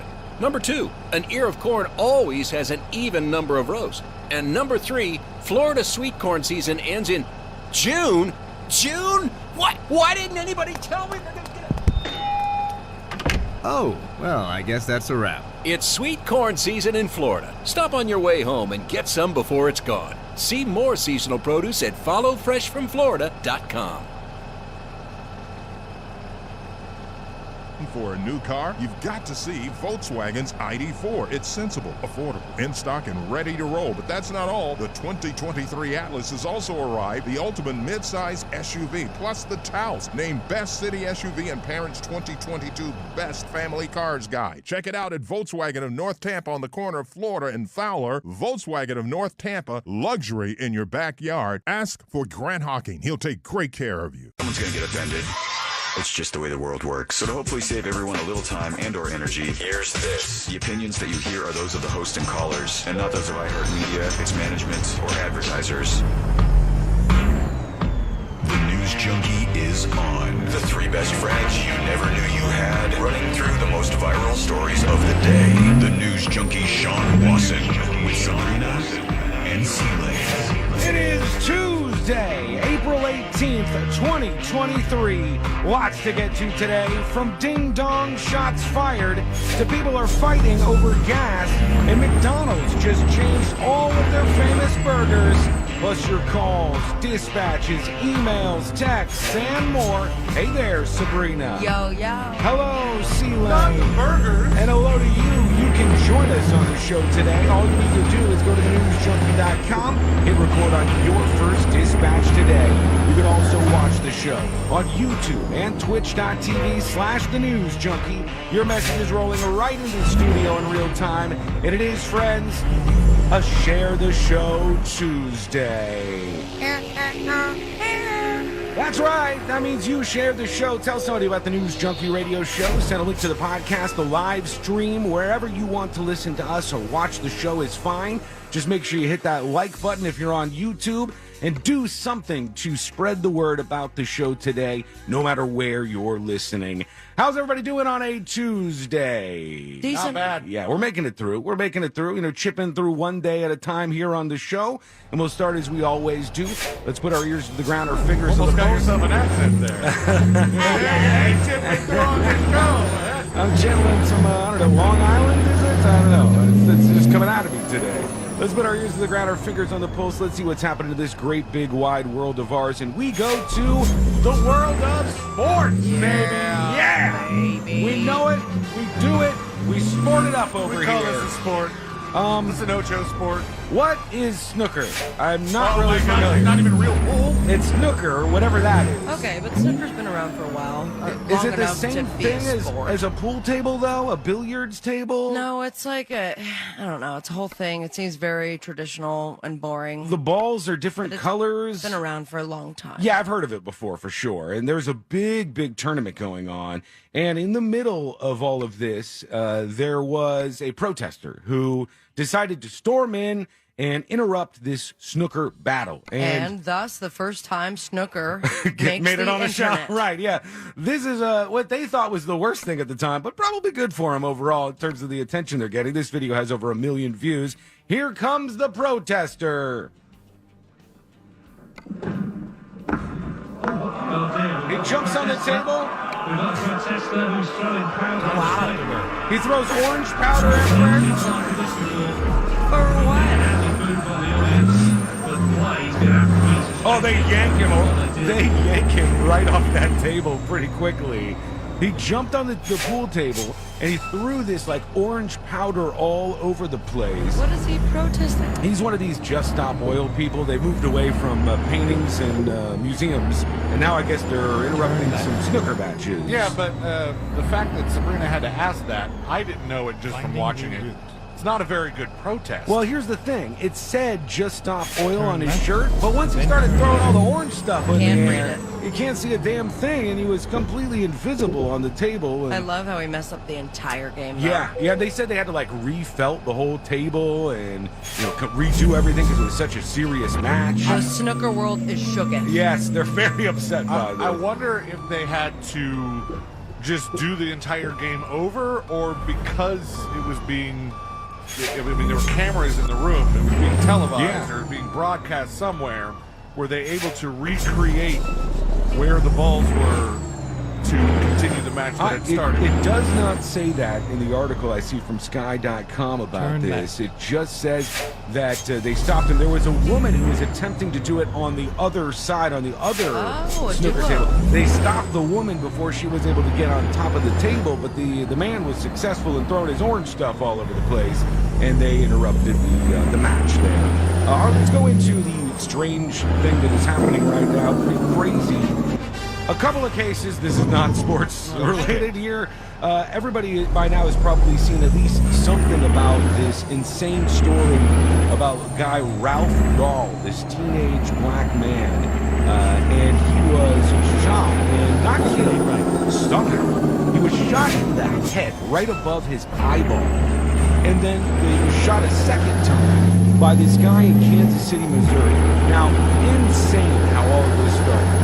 His friends were calling him to come pick somebody up, and he arrived at this house, and there's one, let's say it's called Fremont Street, right? There's like a Fremont Street, and then like one street over, there's a Fremont Avenue, and he goes to the address that he was supposed to go to, but on the wrong one. And it's like, what? That's confusing, and you can understand why he would end up there. He shows up to this address, and he either knocks on the door or rings the doorbell to report stiffer on that, and nobody answers. It's weird because I think that typically, city planning-wise, when you have two streets that are that close in name, the numbering, I believe, is usually very different. You would want it to from be. each of them, so you can't make that same. Could you imagine your post office stuff getting all screwed up? That would be a nightmare. Right. It would mess that up all the time. So, like, say you had, like, I don't know who decides or why stuff like this gets decided, but the very first house I ever lived in had a 5-digit address. And, me too. And it was a cul-de-sac. I mean, there were like 8, 10 houses max. How do you say that word? Cul-de-sac. I say cul-de-sac. Which one is right? Cul-de-sac. When you say cul-de-sac, I'm just picturing a cult living along a circle at the end of the street where they're all together. Cul-de-sac or cul-de-sac? One of the two of those is right. I don't know. That's why I don't live anywhere near I don't want to get to the point where I have to spell that, for God's sake. But anyway, there's not that many houses on there. I don't know who decides. They're like, oh, these houses should have 5-digit numbers. But I'm telling you what, if there's 2 roads in that same area that have such similar names that one's a street and one's an avenue, and that's the only thing telling them apart, you better hope that one has 5-digit addresses and the other has 3. Yeah, it should be totally different. But you could see why this young guy would get confused by the two. He shows up, he goes up to the Everybody's front door. typing cul-de-sac. like that will fix things. That's going to solve the problem. I know how it's spelled. We see you, chat. We see all the cul-de-sacs and the cul-de-sacs that are now being typed out. But he goes up to the door and hits the doorbell or knocks on the doorbell. No one answers. A little bit of time goes by. What the hell's going on? Why was he there? He was there to pick up some friends, I believe. Here we are. And Safe he sound. hits the doorbell or knocks on the door a second time, and a man answers the door with a gun in his hand and says something. Some of the reports said it's like, get the hell out of here, or, get out of here, something to that effect. And there's no conversation apparently between these two. He just shoots this kid right above the eye. He falls down, the kid does, and the guy fires another shot at him. And then he scurries away, and Completely he goes to random. They did not know each other. There apparently was no interaction between the two beyond what I'm saying, at least from the early reports on this. And then he ran over to a neighbor's house. First couple neighbors didn't do anything, I guess. And then finally a neighbor was like, okay, I see what's going on, calls the cops, sits with this kid, and helps him out. And just yesterday, they finally filed 2 charges against the 86-year-old homeowner. 86. Old man Magoo, who Good just God. shot this guy right in the face. Laheva Rasta on Twitch says it was a kid picking up his siblings. Yeah, he was going to this house to pick these folks up. And shoots him right in the head. Shot him right in the head. It shot him a second God, time. Man. Yeah, and to me, it's like, stand your ground is one thing. All right, the castle doctrine is one thing. If somebody's like attacking you, you can get into a conversation about this, but you don't have the right to shoot somebody who rings your damn doorbell in the middle of the night. You Unless you're don't in get Texas. to do that. This guy, at first, they took him in, they had him on a 24-hour hold, and I think the reason why they were waiting on charges was because they wanted to get the statement from the victim. He's already out of the hospital somehow. Lucky man. I mean, look, he's going to have some damage from this, quite obviously, moving forward. But they finally put some charges on this guy. What the hell was this guy thinking? I have no idea. I mean, I can't even imagine what would make somebody do that. There's something to, defend yourself and your home in some places, but it's like also use some logic here. Right, yeah, and There's obviously clearly it's a kid ringing your doorbell, wondering, No, the kid had no gun, he had no weapon, wasn't I can't imagine imposing an aggressive manner. No, and then nothing like that. He just rang the wrong doorbell or knocked on the wrong door and was greeted by a firearm and somebody who shot him, which to me should absolutely be attempted murder. I mean, unless there's something wild and big that hasn't been revealed that happened in this case, this is a guy who definitely committed an attempted murder, and he's been charged with 2 different charges. And then you see, not a matter of hours later, I think, not even a day later, this story comes out. We go to New York and listen to this. A 20-year-old woman is dead after her friends turned down the wrong driveway in upstate New York. The Washington County Sheriff's Office says that Kaylin Gillis and their friends were looking for a friend's house just before 10 p.m. Saturday. They ended up at the home of 65-year-old Kevin Monahan by mistake. Police say he came out on the front porch and fired twice, hitting their car and killing Gillis. Sheriff says there was no reason for Monahan to feel threatened. He's now charged with second-degree. Not surprised with that mugshot. So they got this guy. He just sees somebody pull into his driveway and fires a shot at this woman, 2 shots at the car she was in, and killed the woman for the offense of pulling in his driveway. Wow. And you go, I've been so killable. Yeah, I mean, have you guys ever? I was thinking I've about turned this. around. Have you guys in ever a had driveway. a gun pulled on you? Have you ever been in a situation like where, a BB gun? I can't say that I have. Because I've only had it happen one time when I was in high school, early high school. I had a friend named Justin, and Justin was he's kind of like a goth kid. And you went to his house, and there was he looked like a school shooter. I'm not gonna lie to you. He seemed like that, and he had all kinds of stuff on his walls. Maybe I wanted to make friends with him just so I wouldn't be the person who got shot if he was a school shooter. Cross your name off the list like Steve Buscemi. Right? Yes, please. And his family were big on guns, and he said, "Come over," and I come over to his house to hang out. We're hanging out in his room, and we go out into the living room, and then we're playing in the front yard a little bit. And all of a sudden, I guess his mom woke up and didn't know who I was. We're out right in front of the front door, and his mom pulls out a shotgun and points it at me. While you're playing with her son? While I'm with him. And she's like, "What the hell are you doing here?" And I'm like, wow, there's some people who really go fast to pulling the gun out here. And shouldn't have them. Yeah, I mean, if you How have many somebody... more conversations and what other scenarios do we need to have when we realize that there is an issue here? Well, I mean, everybody does, I think. I think Come most on. people realize that we've got some kind of problem here where people are knocking on doors and ringing doorbells or pulling in driveways and somebody's shooting at them or killing them in the case of the second story with this woman in New York. Obviously, I put so many Uber drivers in danger. I know. Can you imagine that? Just even being an Uber driver, seeing a story like this. In the Kansas City story, you've got race injected into it because the 86-year-old man is white and the teenager was black. Not the case in New York. They were both white. So both of those stories floating around right now. It's just, as you're shaking your head and what the hell would bring somebody to do that? Let us know if that has happened to you. You've had a situation like this. Send us a dispatch at thenewsjunkie.com right now. Real quick, excuse me, I wanted to tell you something.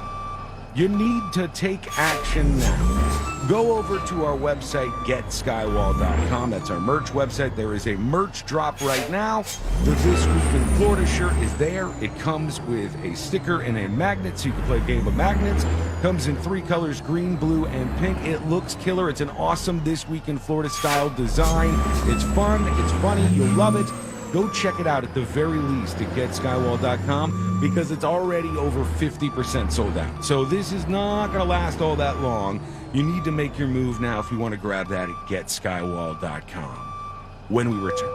A story, I believe C-Lane was telling me a story very similar to this yesterday, and it may be the same place that has made it in the news now over Bud Light being served at their restaurants. Oh, is it local?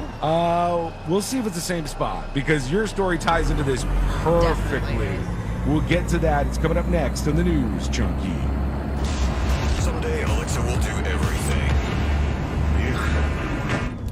Alexa, can you take the dog for a walk? Ha ha ha. No way in hell. But until then, tell her to play Real Radio 104.1 on iHeartRadio. Playing Real Radio 104.1 on iHeartRadio.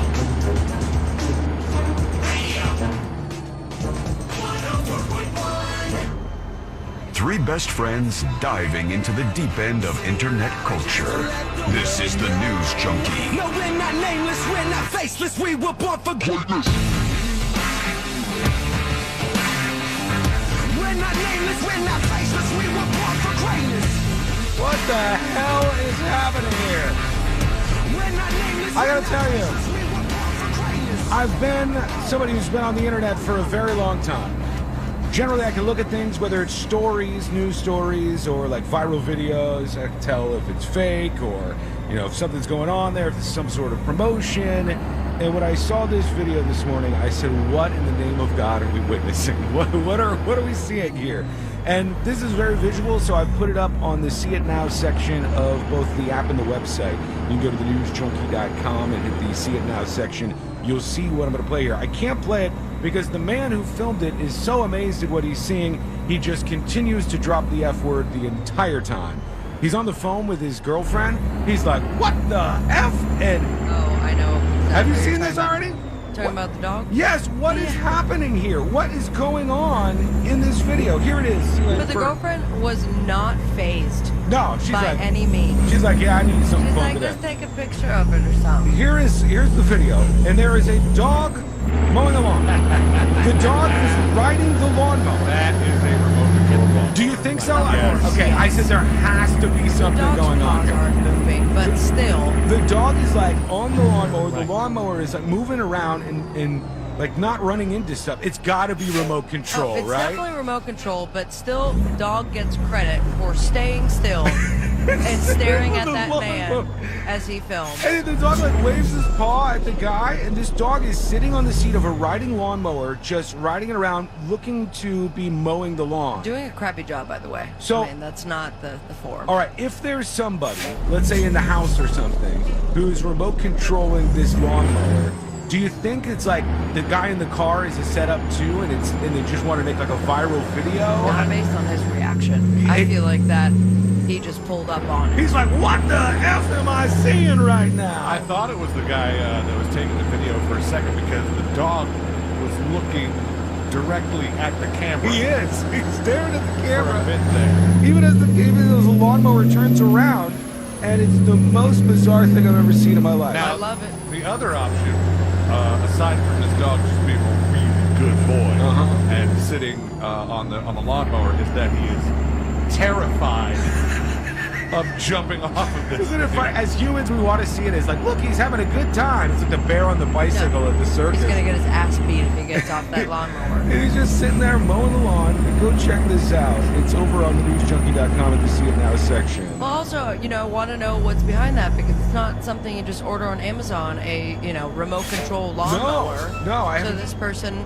went above and beyond. I mean, I think people would be a lot happier if you could just order Hell a remote yeah. control lawnmower. I know they have like a Roomba They have the version. Heisenberg. I've seen I think. those. Yeah, there's some of those that are pretty cool. That's way expensive. This looks like someone built it on their own. What's the mission here, though? Just to make a viral video? Yes. And then, Right. Do something fun, you're bored. question marks and then profit on the other side? Yeah. It's so insane. Go check that out on thenewsjunkie.com and to see it for yourself. While you're over there, click the link for the new merch drop. GetSkywall.com will take you to the This Week in Florida shirt. Going to get to your dispatches in a moment. Celine was telling me a story yesterday, and I got to almost think, unless this is more widespread than I would believe, that this may be the very place he was talking about. Because Fox 35 says the owner of a small Florida restaurant group publicly confirmed yesterday that he has stopped serving Bud Light at his restaurants. He says it's because he disagrees with the brand's recent partnership with a popular transgender influencer. Yeah, his reason for it's stupid. Which goes against his religious beliefs. That's what he's saying here.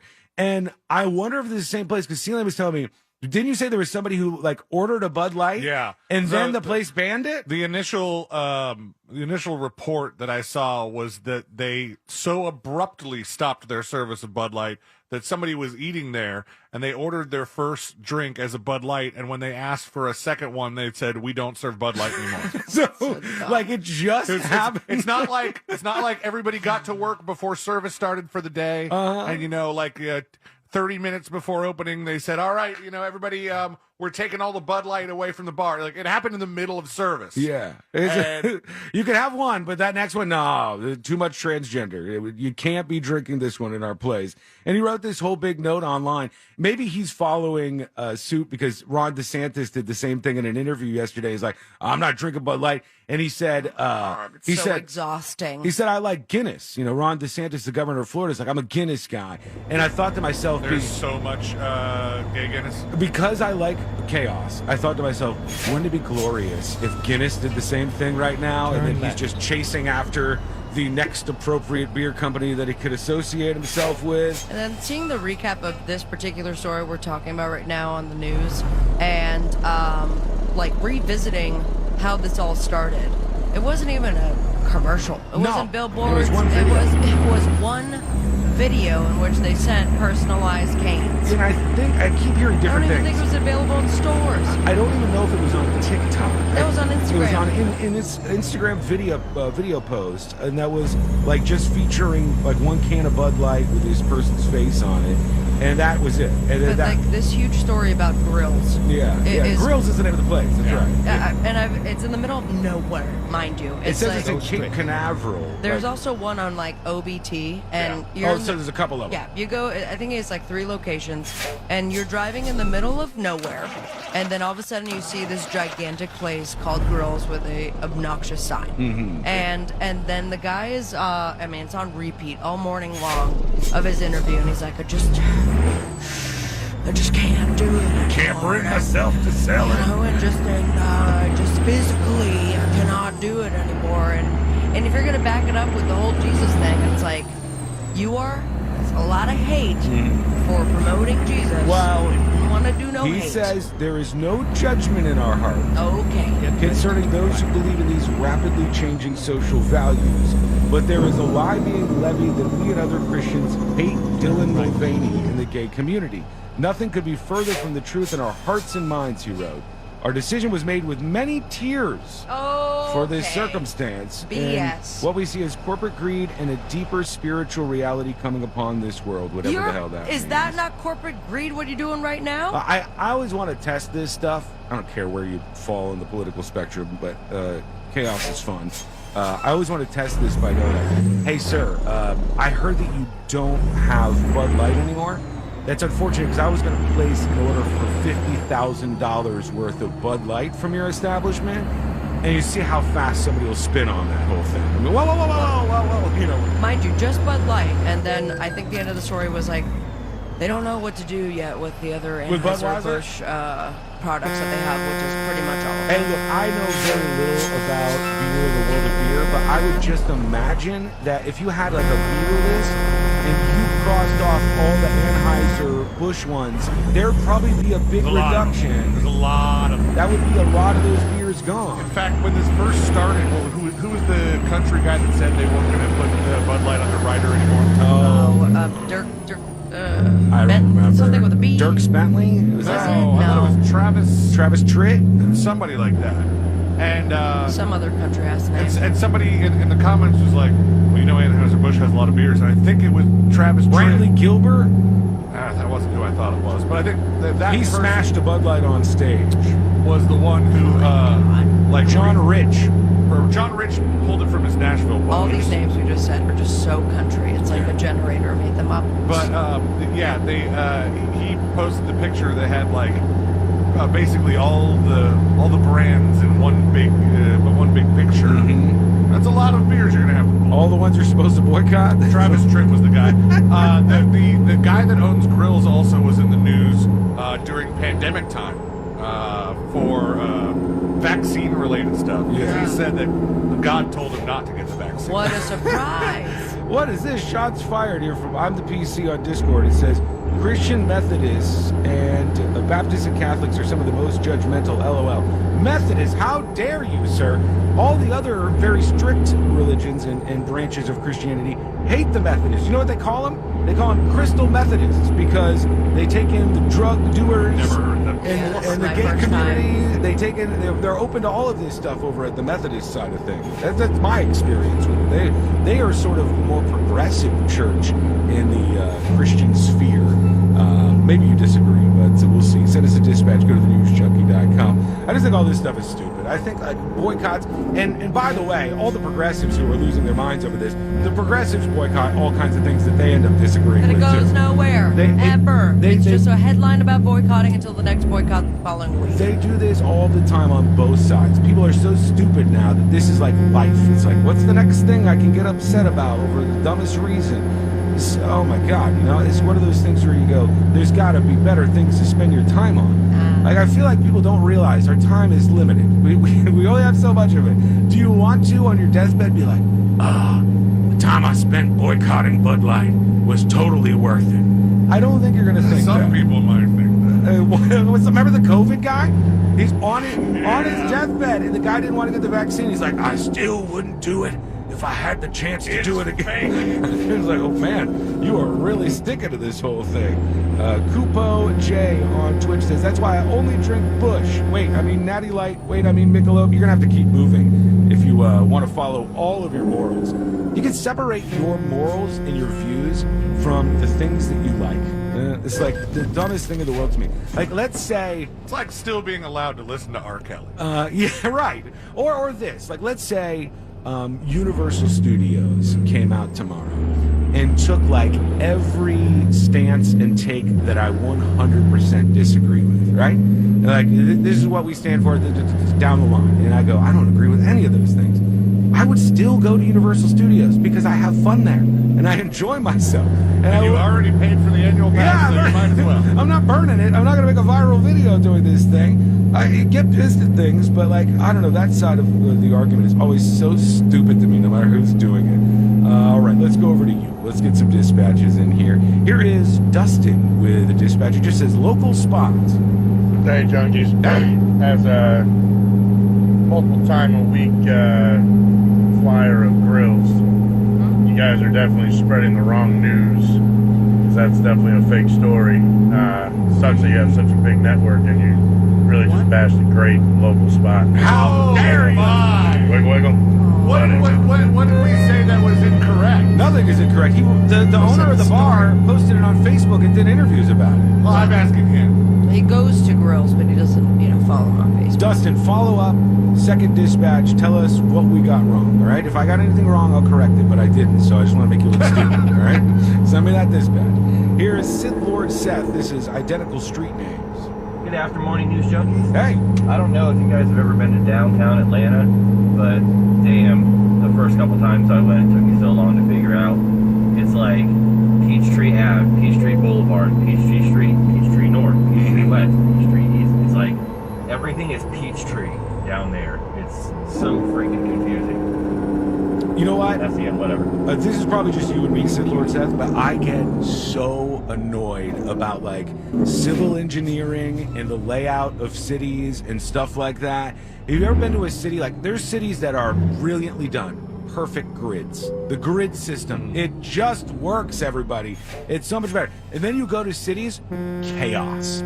It's like this road goes this way. Yeah. All of a sudden you're driving onto oncoming traffic because it's a one-way out of nowhere. Sometimes you could be on a road that will be headed like east, and then all of a sudden there's one part of it where it's like, you know what, we're gonna go north now. And it's like, what was happening here? I think we've brought this up before, but I think one of the ways to like really kind of hone it into people on how ridiculous this can be is there's a spot in Central Florida, and I think it's kind of near where our old boss used to live. So we would go to Linda's house and have Linda parties. I think it's in that area of Central Florida.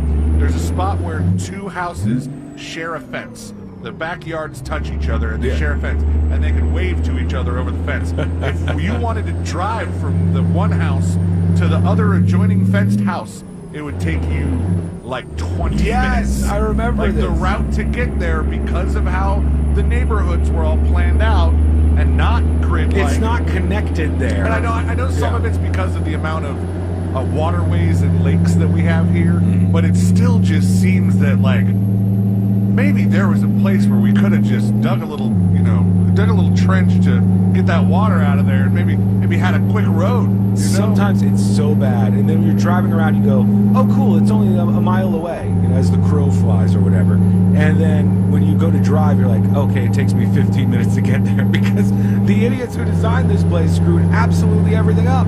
Here's Ace Windu with the dispatch about getting a gun pulled on him. Hello? Hey guys, what's up, my three amigos? You guys were talking about the whole pulling a gun out on you. I worked for a cable company a couple of years back. I was at a customer's house and I had to get to the tap. The tap was located in the backyard of the neighbor's house. Went over to the neighbors, knocked on the door, rang the doorbell multiple times, no answer. I had to get to the cable box, went through the fence. As I started working on the cable box, I heard a gun cocked behind me. My God. And an old man saying, "You better not effing pull my internet." And luckily I was able to talk my way out of it.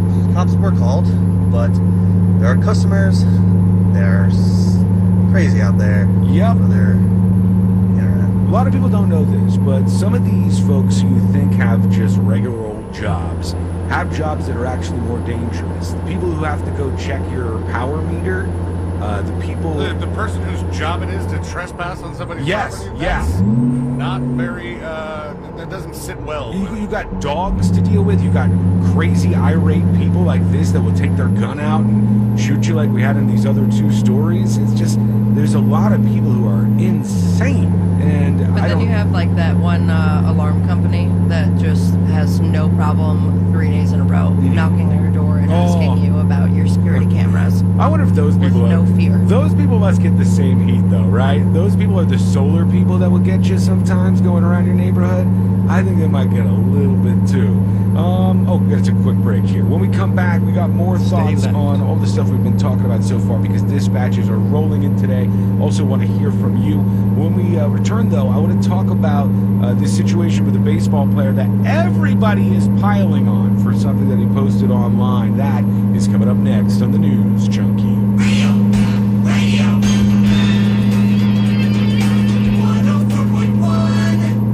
The show that takes you from Skywall Summer to Jack Ruckett Fall.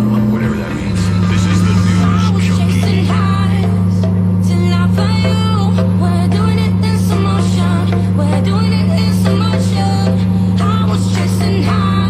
You know, one of my favorite things about social media is people will just post all kinds of things and they'll think they're right. They'll be sure that they're right. Like, people are going to believe that I'm in the right here, and then everybody dogpiles on them, and they go, "Oh boy!" And I got to give this guy credit because he hasn't taken down the tweet. That's what we do, right? Yeah, basically.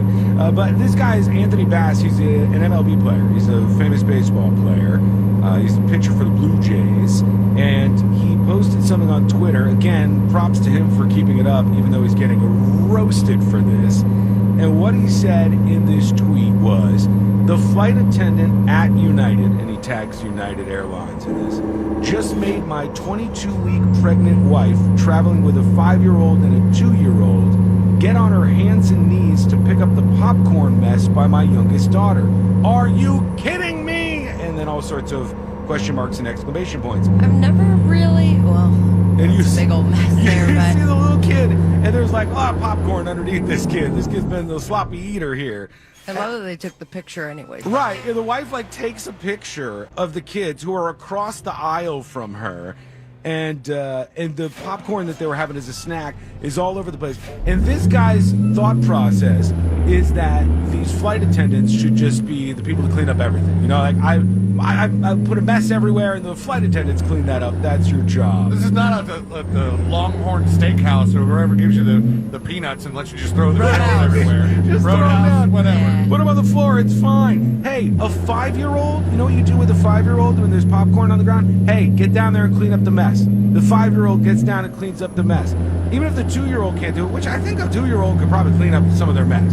But they might put it right in their mouth. But Definitely the 2-year-old's mess. Yeah, the 2-year-old is right on top of of where all this popcorn is dropped on this plane. They not have an airplane vacuum. That'll be quick. I don't know. All of this could have been taken care of in the picture and the time it took to write the caption of it, even the discussion afterwards. It's like the idea that he's going to go after this flight attendant didn't get on their hands and knees and made my wife do it. She's pregnant after all, 22 weeks pregnant. Clean up your mess, my God. You're a famous baseball player, so you don't have to clean up messes, or your kids get to make whatever mess they want on the plane. You just leave it behind because pregnant or whatever. Come on, clean up, or have your kids do it. Have the 5-year-old do it. It takes 2 seconds. Is it correct me if I'm wrong, flight attendant listeners, but isn't there a cleaning crew? Well, that's what he said. Yeah. Somebody said, genuinely curious, who should clean up the mess? Your 2-year-old maid? As a parent of 3 kids, I'm the one responsible for them. And Anthony Bass replied via Twitter, the cleaning crew they hire. That's a very, very out-of-touch statement.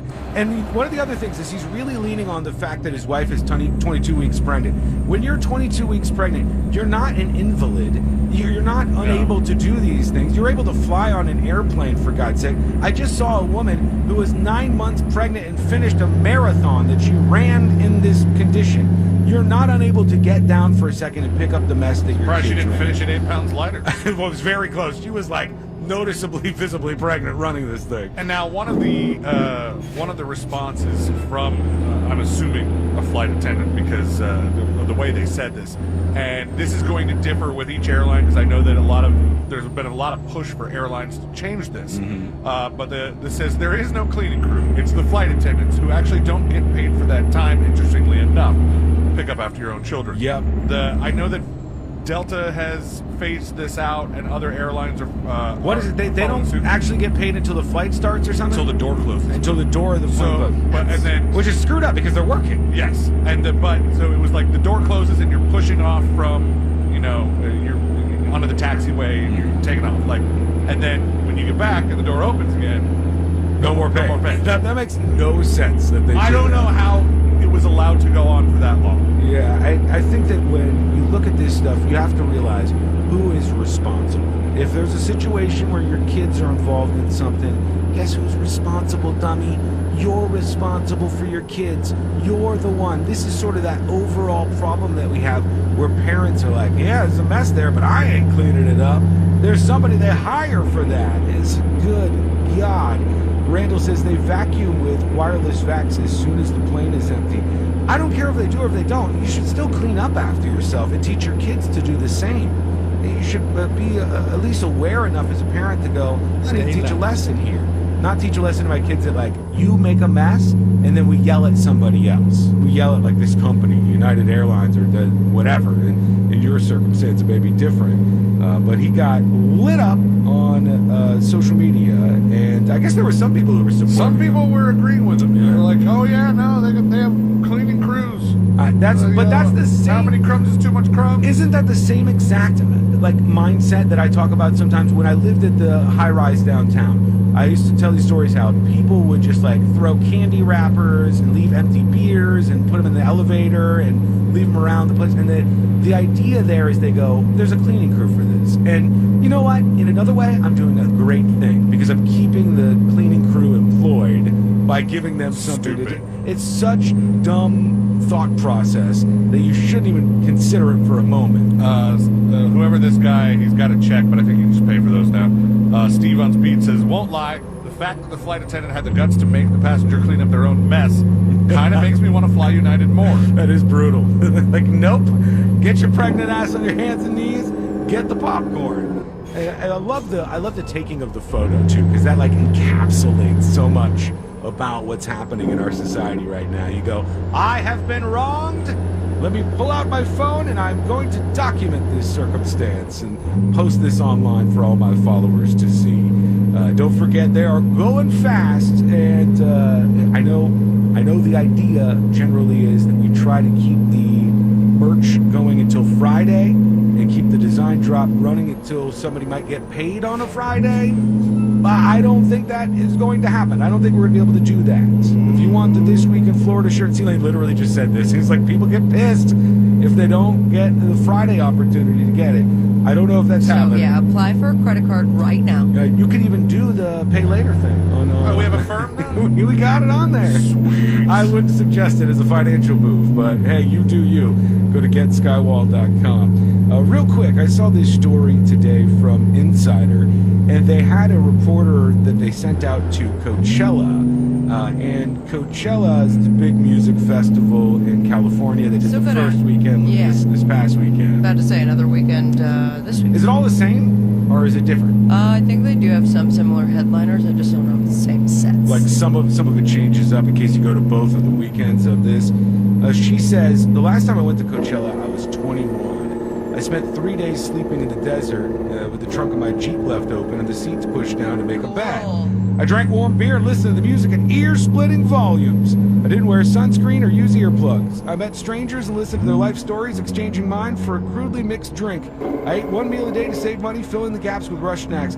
She said, I'm 29 now, and I am too old for concerts. I am too old for music festivals. Yeah, there's a difference between concerts and music festivals. Yeah, there is, especially one where you're staying over for days and days like Coachella, but I kind of agree with her. Is Coachella one that you have to camp at? I think you could probably just go to one day if you wanted to. But if you're trying to do the whole thing, you would. Yeah, but it's in walking distance of other places, not in the middle of nowhere in which it's going to take you. Like you're Bonnaroo. Right. There are some local hotels, but for the most part, that place sees nothing of action until Bonnaroo every. Oh, I think it's pretty similar. Coachella, California is real small. It's like a really small city, and it's like kind of like that Bonnaroo situation. Then I take back my Well, statement. but I don't know if they have like hotels and stuff that could set you up so you wouldn't have to do this. But I almost went one year, and man, I'm glad I didn't go. It was with an ex-girlfriend that we planned on. Let's go to Coachella, and then I thought, imagine sleeping in the back of a car with this person for 3 days. No, thank you. Or however many days this damn thing is. I agree. 29. I'm older than that. I'm a little older than 29. And for me, even like regular concerts, I'm like, I am the oldest guy here. A music festival. Here's the problem. I just don't know. You guys both go to music festivals. Are there a significant amount of people who are like 40 and over that go to them? Sure. Yeah. So this woman then is saying maybe it's just like the roughing it up. If you're 45, Well, then glamp. yeah, you My glamp and you get the RV like you guys had that one time at Okeechobee Fest. That's a different world right there. And then that following year, we had tents and they got raided the first night. It's hard to go from the RV to the tent. That's a tough time. When we come back, we're going to hear from you, your voice on the show in just a moment. Plus, a sheriff is warning people about something that I don't think people really need to be warned about. This is an odd one. You're going to want to hear this. It's coming up next in the News Junkie.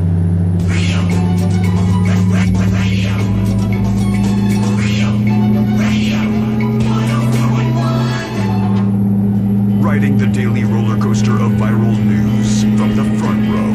It's the News Junkie.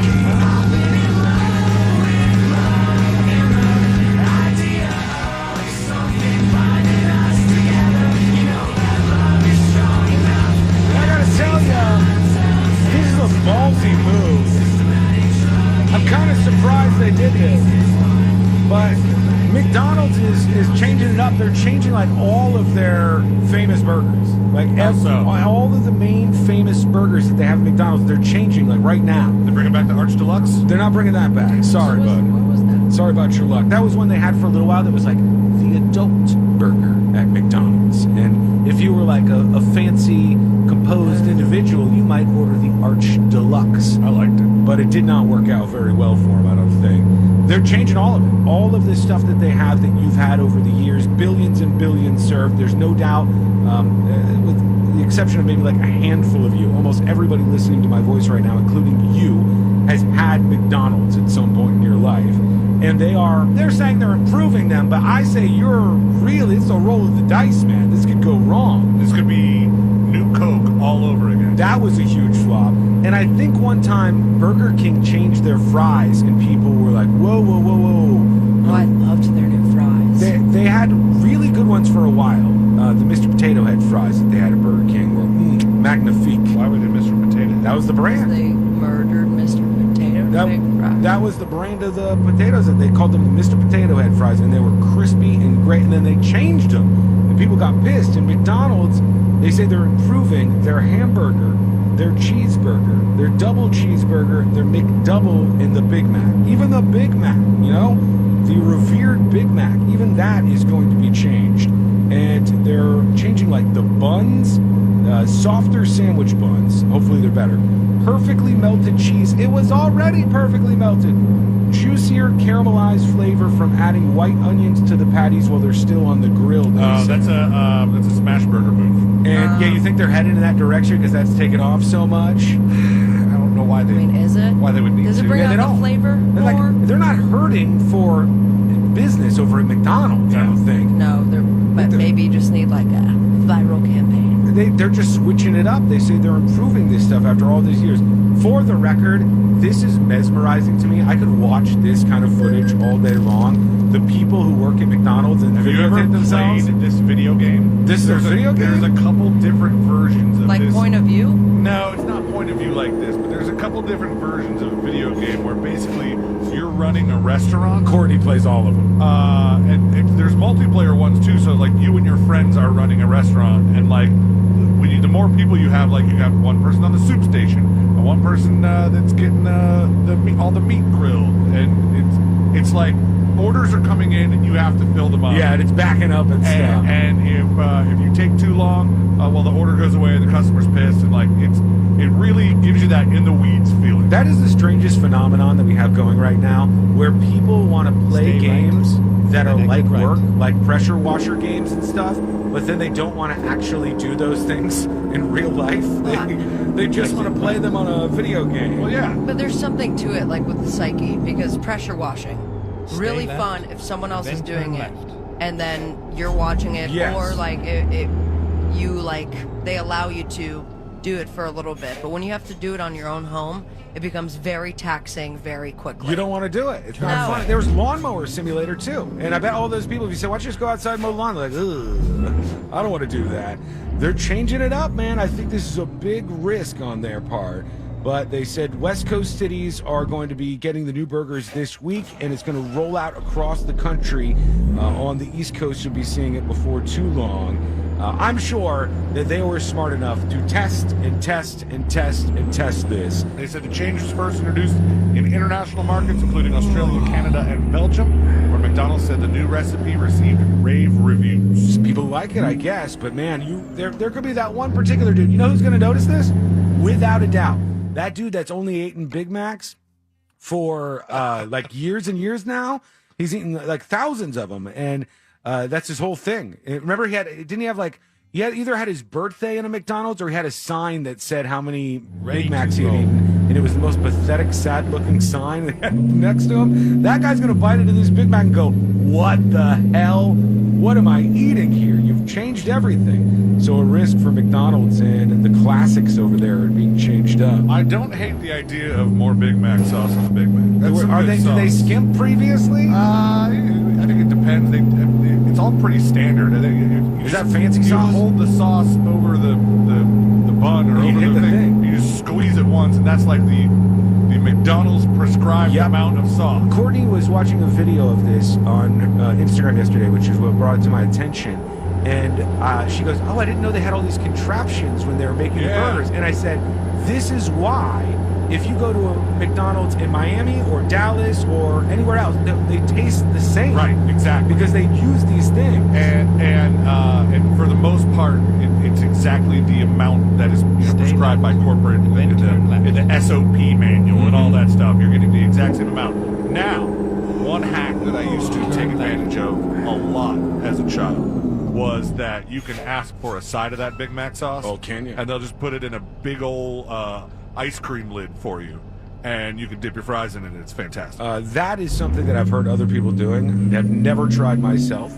but I will see how all of this goes. I don't know if this is going to be. No, I'm sure they know what they're doing. You know, you just have to think. It's a company as big as McDonald's and is successful. My question, I think less that it's good. There's going to be outrage. It's like, oh my gosh, they've ruined the Big Mac. Tradition. They've ruined the McDouble, the tradition stuff. I just want to know, at the end of the day, is there going to be enough people talking about how much better it is that it was worth putting all this money into changing the recipe and updating everything? So long as they don't add a Beyond Burger. That's what sets people off. Yeah, I don't think they were that mad at Burger King. It was the Cracker Barrel crowd that got mad that's so at the weird. Impossible Sauce. I feel like it's mad at everything. I feel like the crossover between the Cracker Barrel crowd and the people who shoot people who ring their doorbells is strong. I feel like there's a lot of crossover there. Like, so you remember when we bring this up every once in a while because it was a very successful campaign when Domino's had the marketing campaign where they said, look, these are all the ways in which people think we absolutely suck. And then they redid a lot of the recipes, and Domino's was good. Yeah, they said, we're sorry. Domino's was fantastic. And it was like, after they did that, I remember, like, we ordered Domino's more at my house, and people were talking about it, and that was big. Totally worth the money that they spent. But talk about a risk to come out and go, sorry, we suck. We're gonna fix it. But there's something about humility that sounds delicious. It worked. It worked. I mean, the other option was, sorry, we suck, and we're closing. Goodbye. Yeah, enough's enough. Real quick, this story that I teased before the break. There is a sheriff in Kansas who is telling people to beware.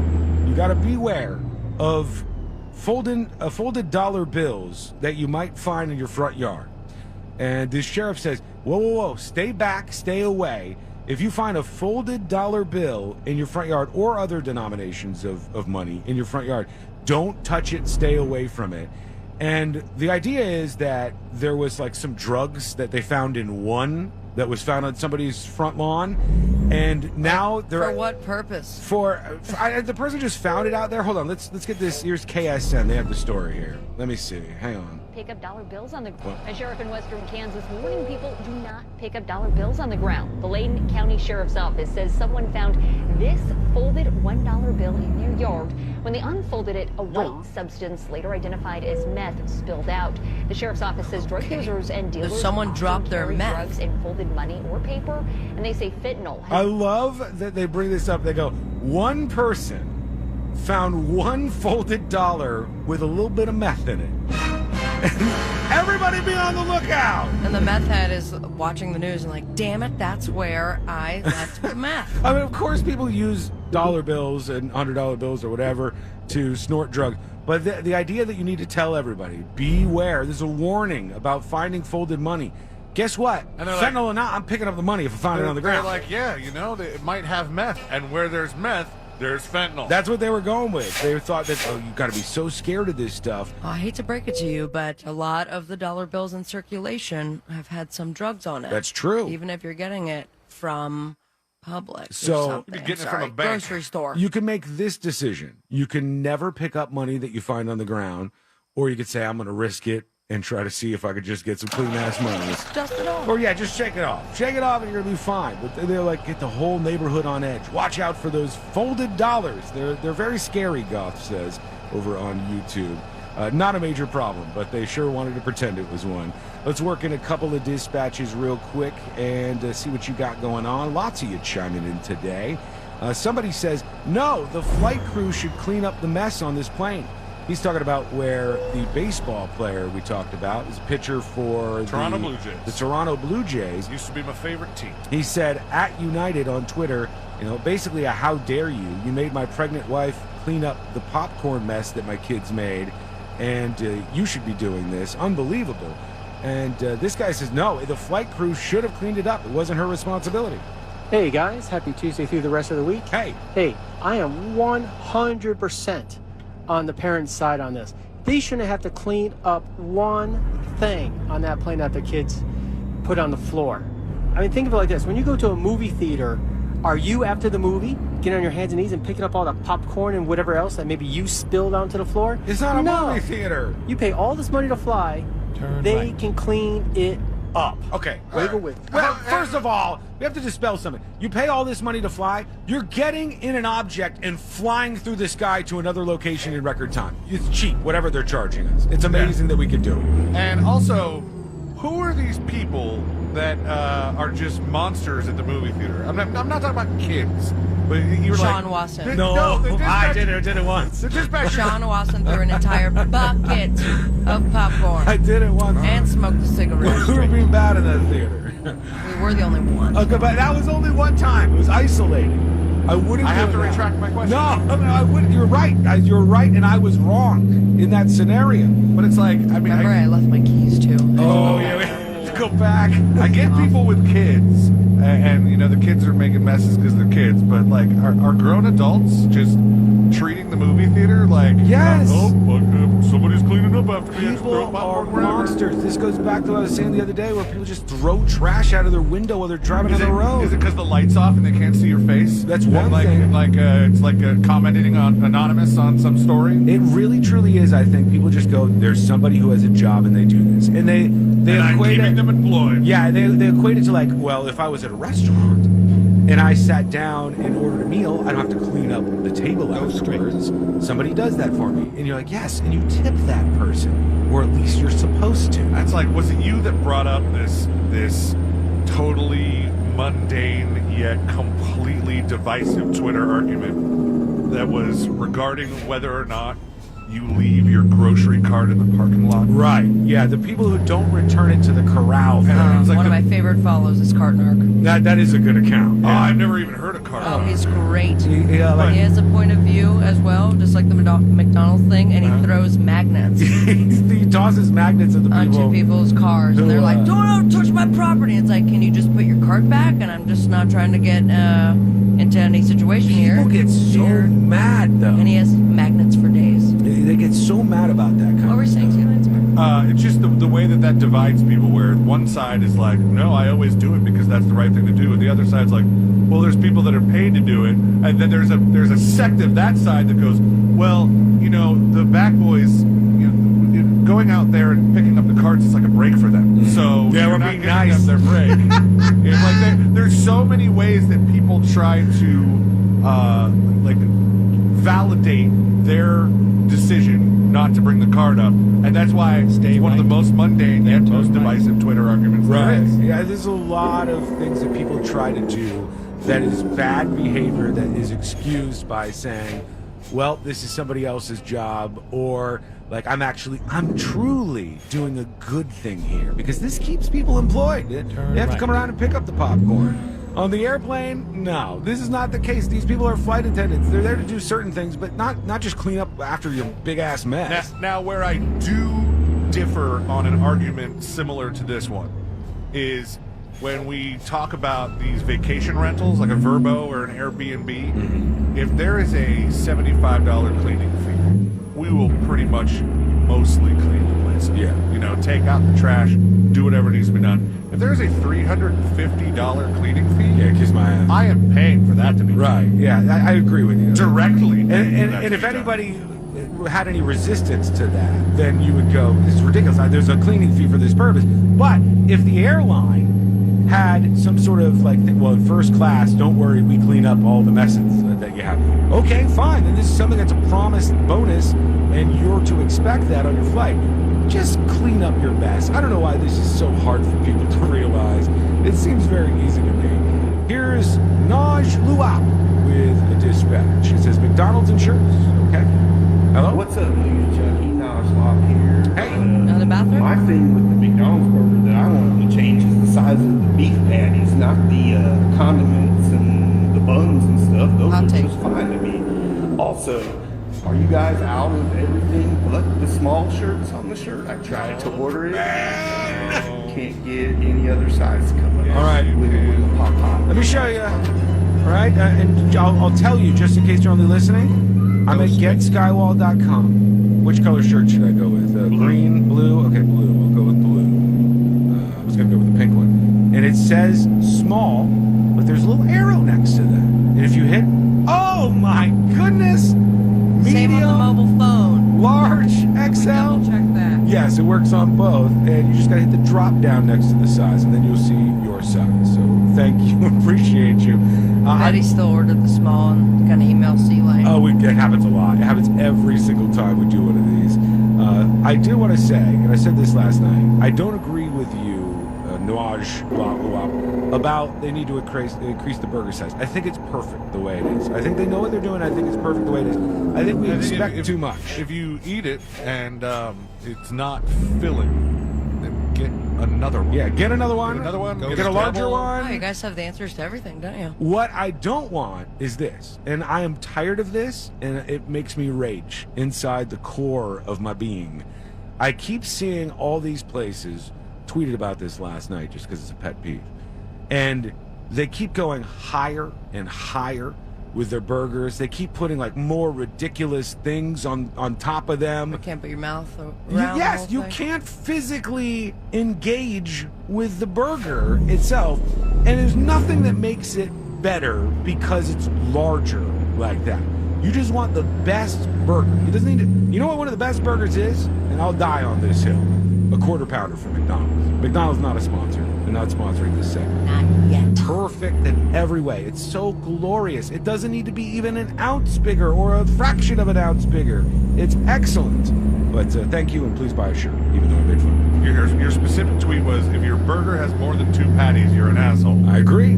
I agree with myself. I think it's It'll acceptable. be awkward if you disagree with yourself. And I see some of these places that I like that I'm like, oh man, this place is really, really good. And that burger would be good if you shrink rated and brought it down to like a normal, manageable size. Maybe I'm just a smash burger guy. Like that's where I'm at. That's I'm a in good that time. ballpark. Here is OMG. It's Price with the dispatch. Hey, junkies. Price here. First dispatch. Man, that video game that C-Lane is describing is called Overcooked. Yeah. And what a wild game. I swear to God, almost caused divorce between me and my wife. Oh, no. Just complete, like, chaos and hilarity and just yelling and screaming, agitation, anxiety, all of the above. But just addictive and fun at the very course of it. This great game to play with lots of people. Wiggles and pops. Thank you, Price. Appreciate you. There's a couple that are like it too. That are basically you're doing the same thing. You're playing the same game, but they just have different names or different scenarios. But Overcooked, I think, is the one that's on Steam, which is It's like you run around everywhere, bird's eye view style. Yeah, you're like at the restaurant. Courtney did one with pizza. So much fun. She did every one that you could do for a while. She got addicted to that and the microtransactions. When we come back, what's that in the sky? Is it a bird? Is it a plane? For C-Lane, is it a moon? No, it's a lot more freaky than that. And it's coming up next on the News Junkie.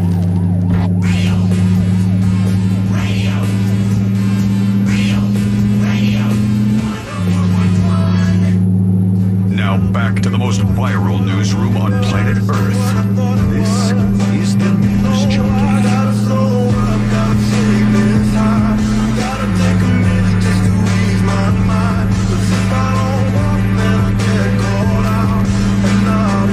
We'll get to your dispatches. You can send those at thenewsjunkie.com or through the News Junkie app. But send that dispatch so we can hear from you. We'll get to those in just a moment. There is some problems happening in South Florida. I don't know if your parents have reported this back to you at all in Miami, Sabrina, but they're fighting over gas down there. And it was a result of all the flooding and whatnot. They had a hard time getting some more shipments of fuel in. And then once people start to hear some of the gas stations are running out, you know how they're very smart and they don't freak out and they just keep themselves calm and collected, right? Yeah, for sure. No, they lose their minds and they haul ass to the gas station. And This then is there's where like it a ends. shortage on top of a shortage. And there's been people pulling into to gas stations in South Florida in particular and like getting into fights over who gets to use the pump first because they don't have any gas. Yeah, people lose it when this kind of stuff happens. And Well, my mom's supposed to be coming up to Orlando. I mean, today. Oh, yeah. So yeah. I hope she didn't try to get gas on the way up here. Yeah, I mean, there's still places with gas, but I guess it's getting pretty bad. They said a video shared by a Florida-based user on Twitter says there was a fight breaking out at a pump in southern Florida. There's a gas shortage going on. They really are about to fight out here over gas, said a Miami-based woman. Her Twitter handle is TrainLikeDime, and they go on to talk about how this is spreading out through different neighborhoods in Miami and